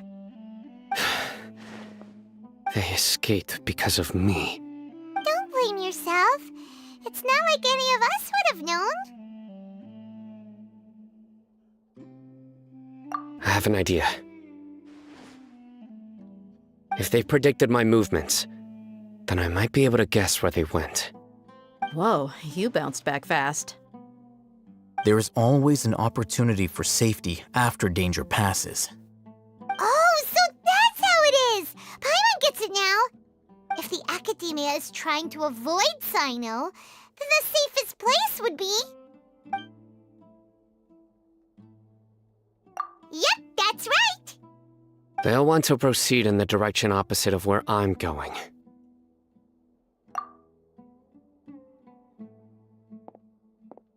I must go. There's also something I want to investigate. Let's go, guys! After... Please, wait! I want to go too. You want to go too? If so, you have to promise you'll stay safe. I want to find Grandpa.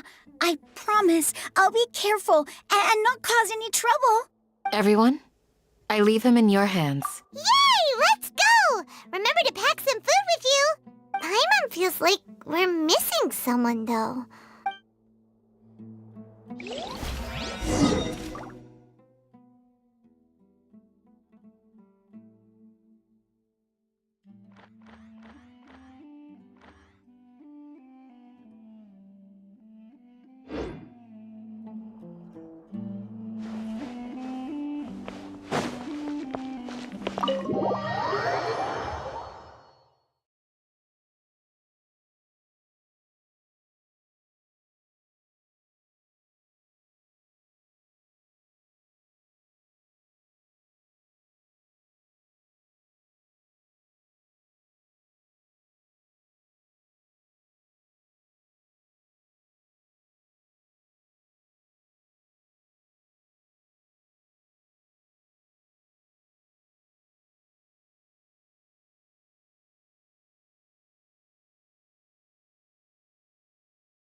Yes.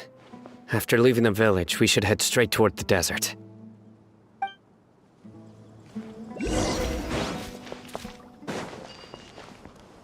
I know the desert like the back of my hand.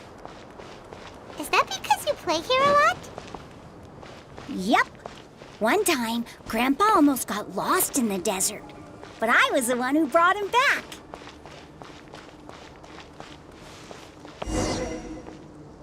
There's something here.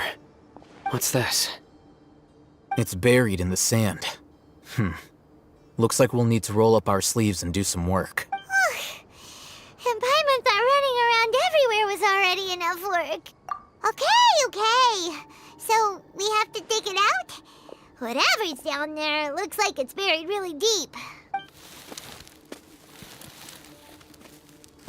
These are likely fragments of an Academia-developed device. Something looks like there were more than one village keeper. They must have been escorted this way because there are device fragments scattered around here. Let's split up and search the area. Chances are that we'll find other things nearby.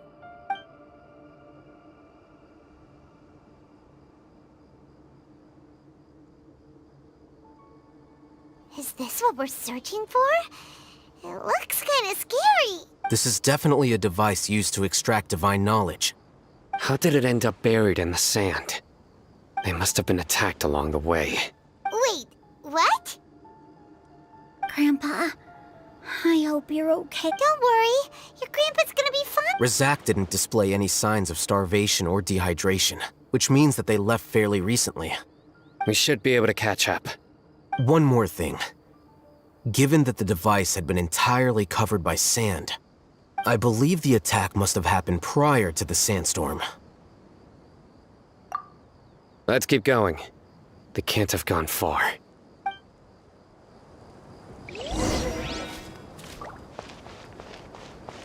Ugh, but running on sand is so tiring.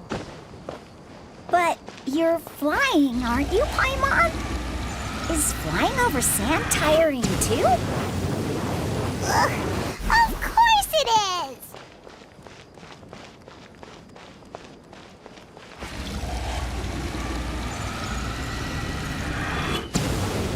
Voices, over there. It sounds like an argument. Whoa, you have really good ears. Don't get any closer. They'll notice us. Dia's talking with the Eremites? Very interesting. Let's listen in. If you had informed me sooner, there'd be plenty of room for us to... You're one of us. We would never lie. Scholars. You don't know as much as I do. Need me to... I knew it. That's our Dia. Dia? Why would you... Dia! Hey, what are you doing? Huh? Didn't you say you'd help me find Grandpa? Why are you on their side? Well, look who's here. Ain't that something? This complicates things. You've betrayed Aru village? So, this is the great General Mahamatra. Dear, you'd be better off as my assistant than hanging around with this motley crew. Seen for yourself. I have the means and methods, and my ideals are far more admirable than theirs. I'm not the type that's easily swayed, Raman. You of all people should know that. Wait, what's going on, Dia? Whose side are you on here? Shut it, Paimon. It doesn't matter. Whichever side you pick, nothing can deter us from the grand mission of resurrecting King Deshret. Once our Lord of Old returns to this land, we will have a new beginning. Face the facts, Raman. It's not gonna happen. You should understand that more than anyone. Have all your years as a merc taught you nothing about placing hopes in a ruler? I'm a desert dweller and a proud follower of King Deshret. Whether I live by the edge of the sword or in peaceful comfort, my soul will always carry this. It's not too late yet. The village mad scholars aren't gonna bring King Deshret back to life. You don't understand, my dear lady. Pursuing our faith is our purpose in life. Even if the chance of success is 1 in a million, we must be willing to give everything we... Even if it'll expose you to the academia? Even if they end up disbanding the Eremites? Your Eremites, which you've worked so hard for all these years? Yes. We've waited a long time for this day to come. The sun and the moon no longer shine here. All you see now is cracks in this desiccated land. With these scholars in our custody, we'll stomp the Academia's forces and fight our way beyond the wall of Samiel. Ridiculous. Think about it. The Academia controls the entirety of Sumeru. Your powers are negligible in comparison. If you still don't believe me, then try asking these 2 men. They're also against the Academia, but neither of them are as arrogant as you are. They look more like pawns of the Academia to me. Why would I listen to anything the people of Greater Lord Rukkhadevada have to say? Filthy traitors. Your god abandoned all honor and betrayed King Deshret. We desert dwellers will never trust the likes of you. It's impossible to communicate with someone so hostile. Perhaps we should. Do you really believe that by kidnapping the scholars, you'll be able to negotiate with the Academia? These people have no value as bargaining chips, but I could be persuaded to take their place as your next hostage. These scholars were exiled from the Academia. I, on the other hand, am their current scribe, and will be a much greater asset to you. Wait, you can't be serious. So, you want to trade places with the hostages? Precisely.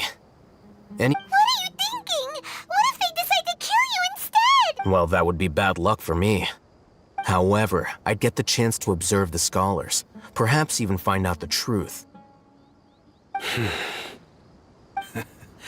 Think you can talk me over with that confident look of yours? I'm not trying to persuade you. I'm using this as a means of joining forces against the Academia. You are the scribe. What do you have against the Academia? Not all desert dwellers believe in King Deshret, and the same applies to the Academia. Why must all knowledge seekers approve of the Academia's way of doing things? You Academia scum. Every last one of you is nothing but a hypocrite, just like everyone else on the other side of that wall. I've made myself clear enough. I won't listen to another word from the Dendro. Not so fast. I'll hate them. Do you stand by everything you just said? I never make empty promises. You know you're making a dangerous decision, right? I do. Good. Raman, hear me out. These people are my friends. Maybe you can't take the followers of the Dendro Archon at their word, but what about me? Do you trust me? We've known each other for years. Of course I do. In that case, I'm willing to vouch for their honesty with my right arm. Come on, Raman, don't be a coward. If you're serious about taking on the Academia, you need to steel yourself. You can't be afraid. An arm from the Flame Mane. You've piqued my interest. But what if you refuse to oblige? What should I do then? No one's a fool here, Dia. We're mercs. And mercs don't tend to live long unless they have their wits about them. You're not wrong, but this is different. I promised my friends that we'd bring back the village keepers together. Let's do it right here then. Give me your right arm as proof of your resolve. Don't listen to him! He's not even trying to negotiate! He just wants to make things more difficult! That's fine. Are you crazy? We came here to save lives. One arm for that many people is still a pretty good deal, if you ask me. Raman, I'm holding up my end of the deal here. You'd better not let me down. Sure. Go ahead and cut off her right arm. No! Dia! What are you gonna do? Think of something! You don't have to go this far. That's not for you to decide. Do it!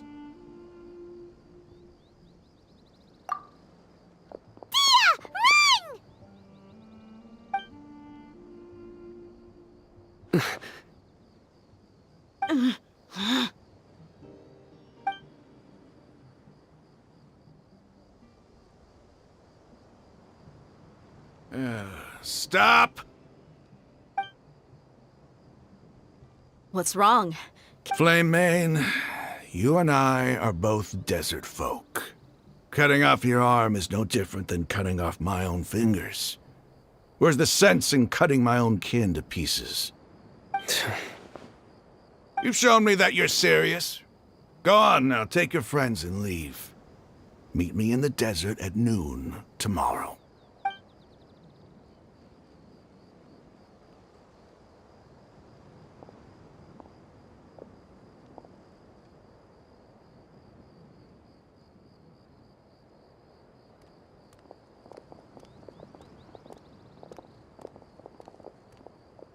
Phew. I was really counting on him not going through with it. Dia! That was crazy! Have you all lost your minds? Then I just have to hold my claymore with my left arm. Okay, I'm sorry. But sometimes when you're out on a limb, you gotta double down to seal the deal, you know? Don't ever make a promise like that again. I can deal with the likes of them. If it came down to it, you would not lose to them either. I don't doubt it, Sino. But this is about more than me and them. There's a lot more where they came from. Even if we got rid of one bunch of radicals, there are others out there. Wiping them out would do more harm than good. As you wish. I'm sorry, Dia. I should have stayed put and listened. I should have trusted you. It's okay. I promised you I'd help find your grandpa, so I'll do whatever it takes. Whatever it takes? You just might be scholar material. Huh? Are you serious? The Eremites once said that I was a lunatic. Perhaps a little madness is essential to be successful in research. Why does it feel like he's using his praise for me as an excuse to brag about himself? Okay, let's get moving.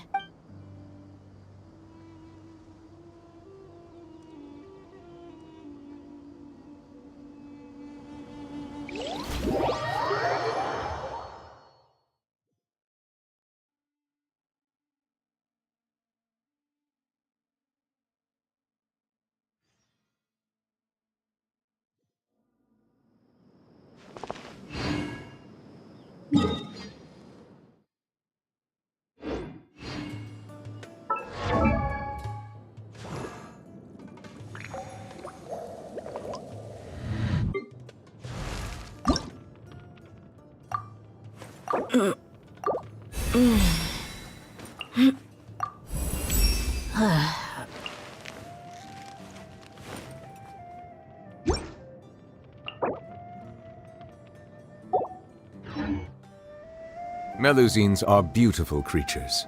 They are the pride of Fontaine. Be sure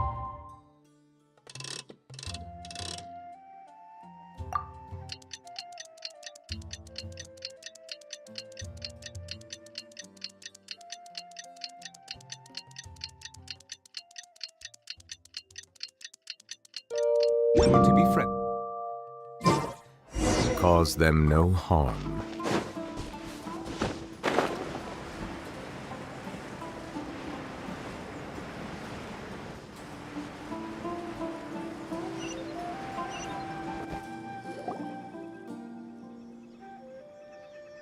You're all here so early. Looks like we have everyone here. Isak, are you sure you want to come with us? I'll watch from a safe distance. Dia, I want to be there to bring Grandpa home. Okay. Dia, wait. What's the matter? I heard that you were quite reckless yesterday. No more of that today, understood? Or I'll be very upset with you.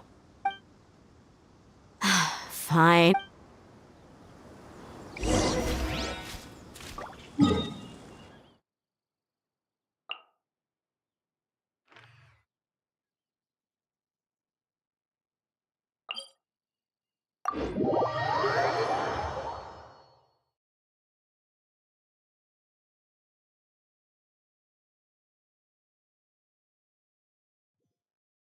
I cannot help but feel that you bringing...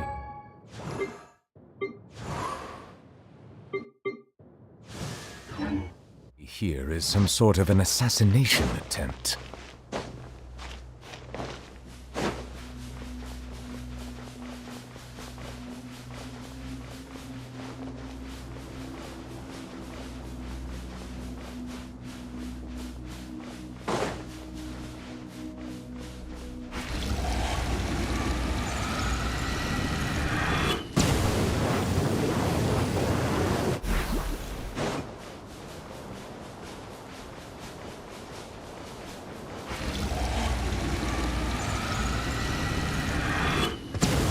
That's close enough. Bow your heads.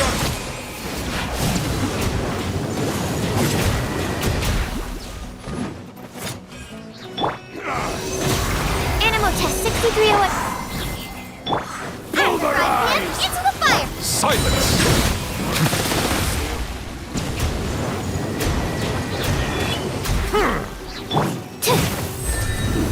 Don't break my glasses! Settle down! Stand clear! Don't be scared! How regret.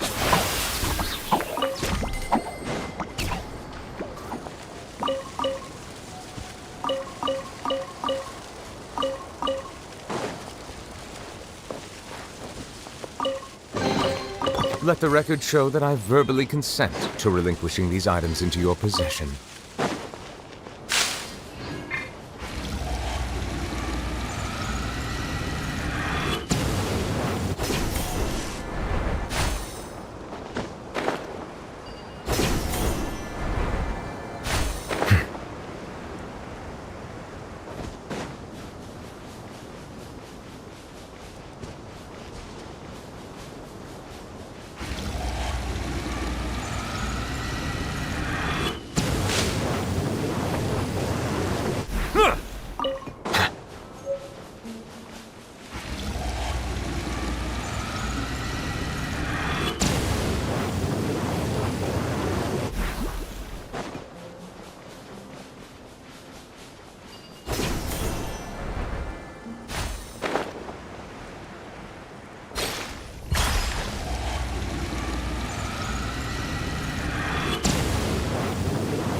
Huh.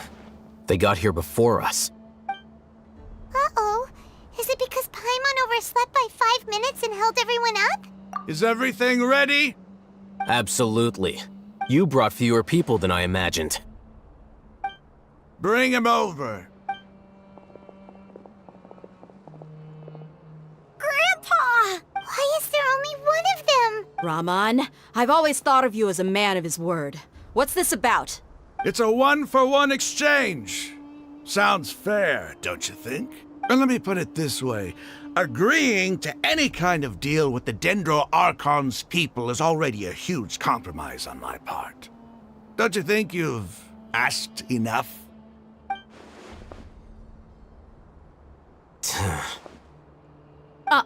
You stay right there!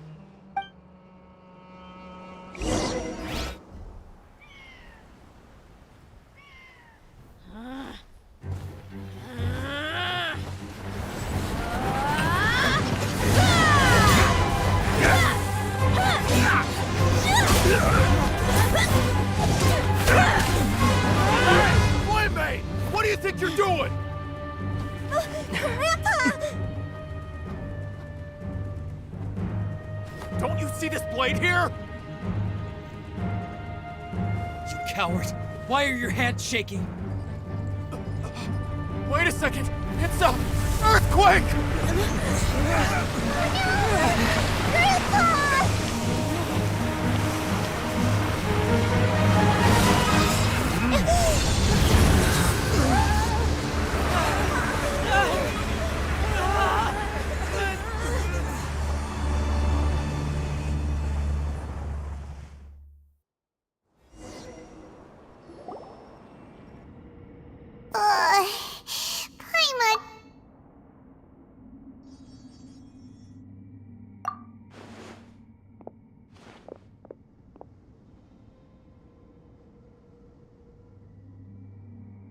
Ugh, this day's going The sand dune collapsed. I saw an energy field. The village keeper, it glowed green with dendro. Just like you said, it may well have been the remains of Lesser Lord Kusanali's power inside the scholar's body. The Dendro Archon. Grandpa? Hey, look around you. Did there used to be a temple here? It seems that when the sand dune collapsed, it exposed these underground structures. The symbols on the gate belong to King Deshret's civilization. This structure must be ancient. Over time, the sandstorms completely buried it and left it in the state we see now. It could have been an underground palace in the distant past. Oh, a miracle. Praise King Deshret! What's he doing here? They must have fallen down here with us. Most of them seem in really bad shape. Except for him. He got off lightly. Mind your head. No, this isn't the time for conflict. Our exalted lord has shown us the way to his sacred palace. He's not actually gonna go in there, is he? As it happens, I want to take a look inside too. What are you doing? Don't you think it's curious? 1 minute, Lesser Lord Kusanali's power protects us from harm, and the next, remnants of King Deshret's civilization appear. 2 major deities are vying to showcase their power to us. It would be a shame not to witness them both. Paimon thought you weren't interested in gods. Indeed. In my view, gods are just a higher form of living being, or creature, you could say. New discoveries are always worth investigating. Whether they have anything to do with gods is neither here nor there. Raman, what are you gonna do about your men? I'll just let them lay here. King Deshret will take care of his people. Right now, I'm going inside.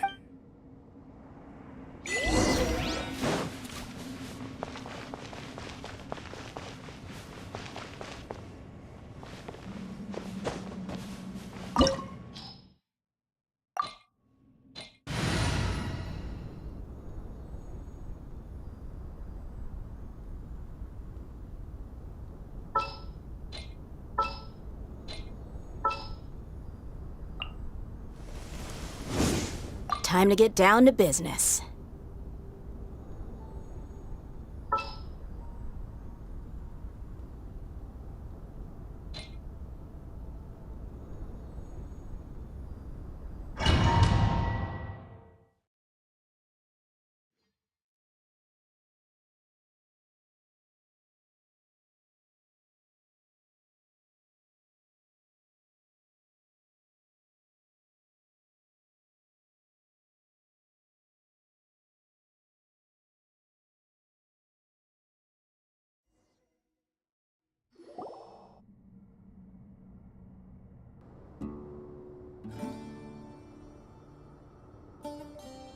It's full of life here.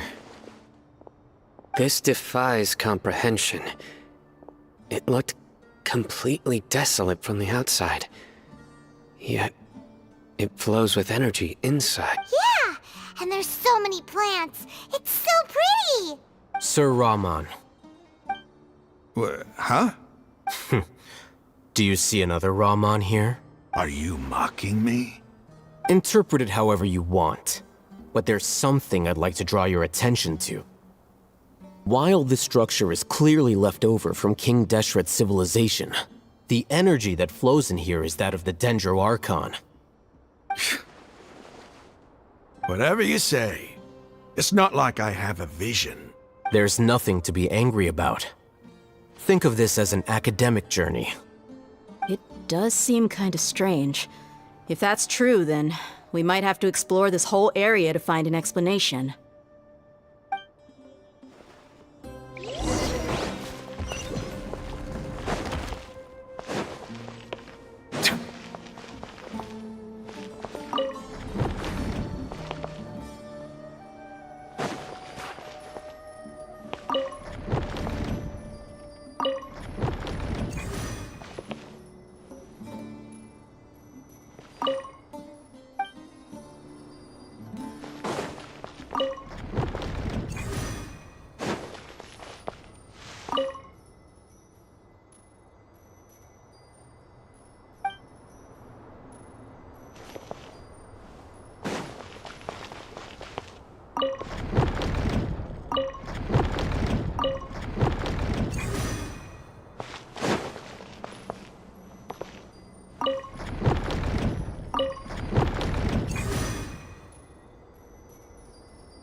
Bow your head.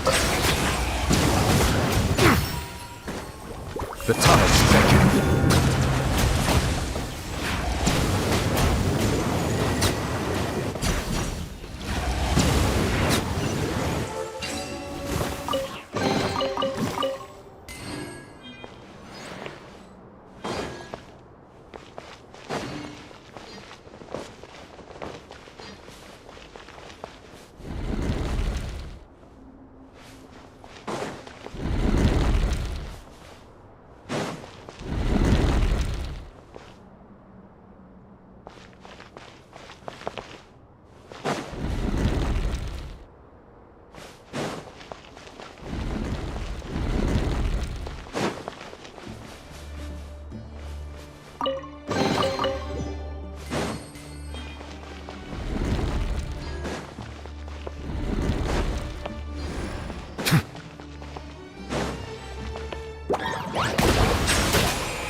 Absorption test.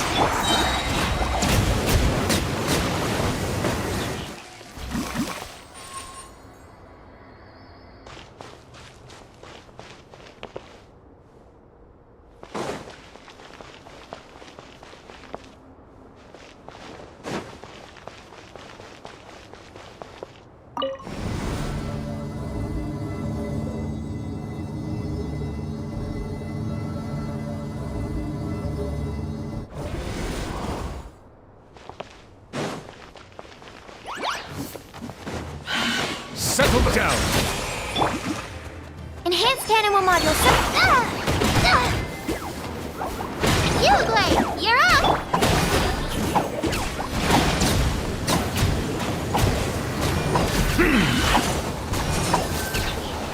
Bow your head.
might be humble.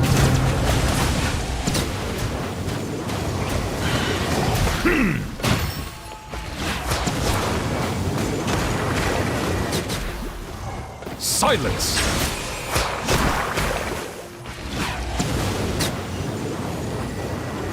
Huh.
Now that's a sight to see.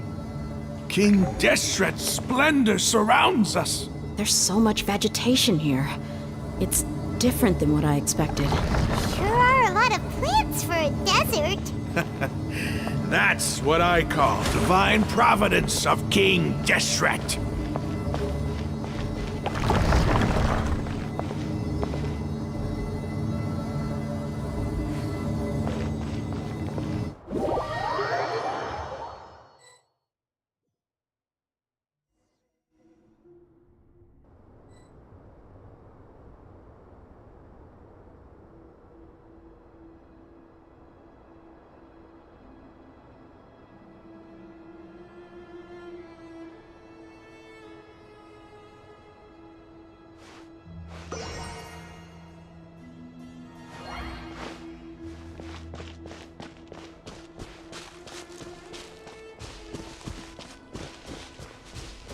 It's getting brighter!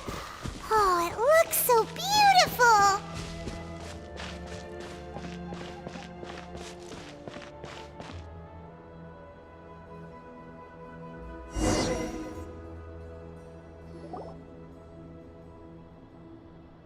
Wait. What's that? A load of flowers. And it looks like there's something among them. These are King Deshret runes. They left something behind. Yes. It's an elegy written in an ancient script. What does it say? Here lies our faithful priest Kasala. His wisdom is a miracle among the people, deserving of high praise and admiration. You can read ancient King Deshret script? Of course. Every student needs to master at least 20 languages before they graduate. He's not serious, right? There's still something off about this place. The elemental energy here is too concentrated. The scent of life. Is it trying to tell us something? Is this it? Analyzing.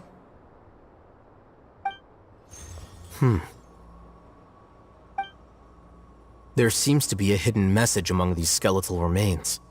Excellent. There's a device from King Deshret's civilization in this gravesite. I'll transmit the information over and project it for everyone to see. Isn't sharing knowledge against the Academia's rules? Yes.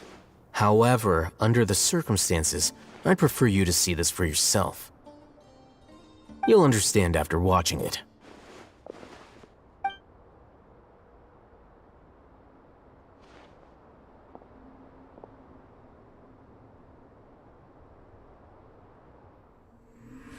Civilization is born of knowledge, but so too can knowledge be its demise. A disaster caught us unaware. It was knowledge that did not belong to this world. King Deshret brought this forbidden knowledge into our world, and it quickly spread like a plague. People's minds were filled with crazed whispers. Dark gray scales spread across their bodies. Even the land was stripped of its vigor.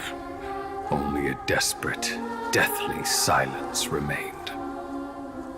Were it not for greater Lord Rukkhadevata from the forests, the damage would have been irreversible. She summoned the priests to build temples and infused into them the divine power of life. The disaster was miraculously tempered, and the embers of our civilization were preserved in Aru village. Alas, the miracle could not last. As long as forbidden knowledge continued to exist, it would forever blight this world. In the end, the proud king of the desert, my eternal lord, chose to sacrifice himself. I have spent my whole life since guarding one of these many temples. But now, my duty is coming to an end. As I close my eyes for the final time, the sight of that noble deity will appear in my vision once more. In helping King Deshret to eradicate forbidden knowledge, she exhausted her strength, and her form became that of a small child. How strange. Now that I think of her, I no longer have any fear of death, for I sense that the spirit of life will abide with me during my eternal sleep. Children of the desert, cling no longer to past grievances, but hold tight to the memory of this act of benevolence. What was that? The priest's memories. No, impossible! Greater Lord Rukkhadevata. So the former Dendro Archon and King Deshret were never enemies at all. But this doesn't make any sense. The Dendro Archon's followers, they're clearly... Was that the former Dendro Archon? She became so tiny in the end.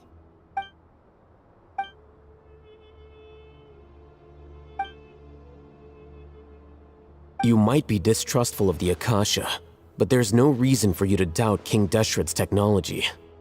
You've just witnessed his priest's last words. I've never heard about any of this before.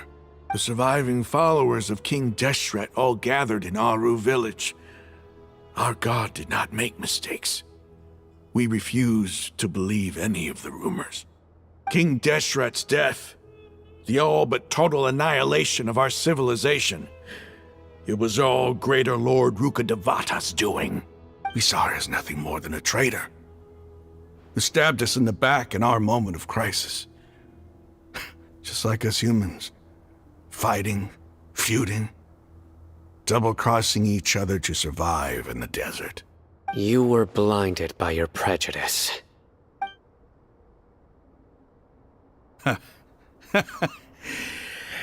If I hadn't seen this for myself, if I hadn't witnessed his last words with my own eyes, ears, and heart, how could I ever begin to accept this? The truth is so far from what I've always known. Am I really supposed to believe that after all these years, all this time, seeking revenge. Suddenly now my enemy is my savior? Raman, that's enough. Give it a rest. You're starting to make a fool of yourself. Dia, tell me, my Eremites and I, what are we even fighting for?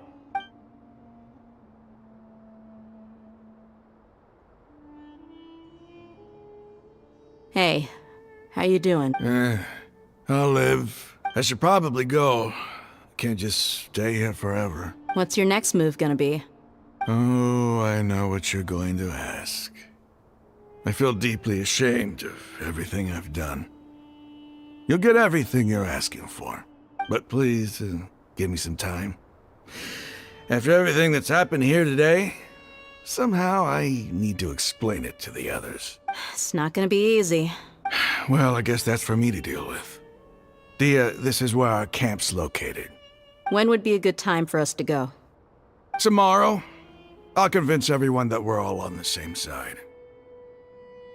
And I'll return every last one of your your village keepers. We'll share our other resources with you too. You seem to finally understand that our true enemy is the sages. Yes. The gods never gave up on anyone. It's the people responsible for all this that need to face the consequences of their actions. That must have been rough. But he seems to have figured things out now. Ramon's no fool. Being the leader of your own faction in the desert is no easy feat. It's too bad he was held back by his belief in King Deshret. But now that that's changed, I guess we have a few more people on our side. The outcome, at least, is favorable. We should get going too. Let's head back, have a proper meal, and a nice, long sleep. We'll need all our energy tomorrow.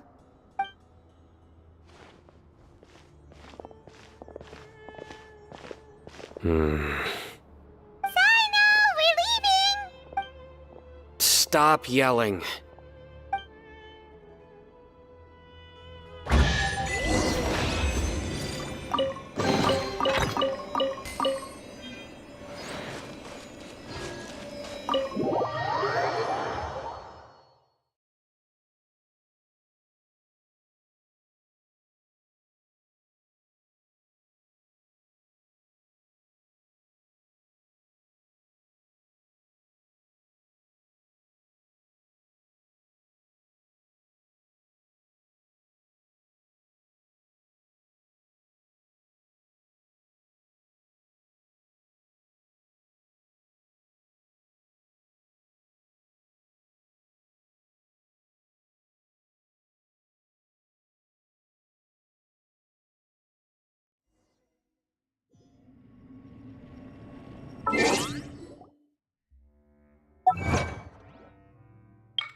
I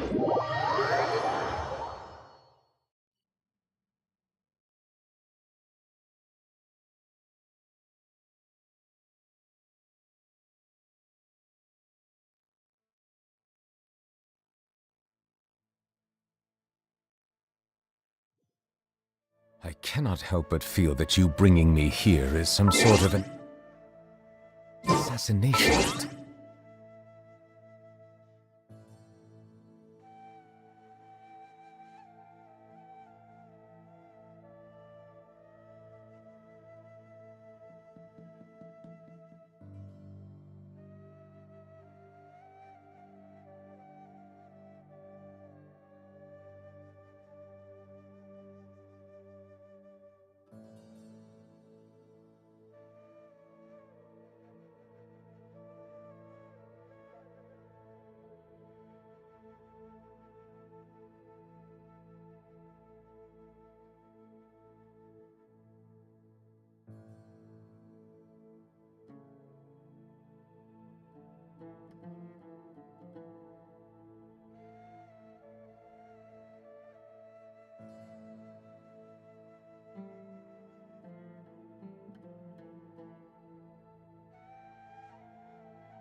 I see the value in my own.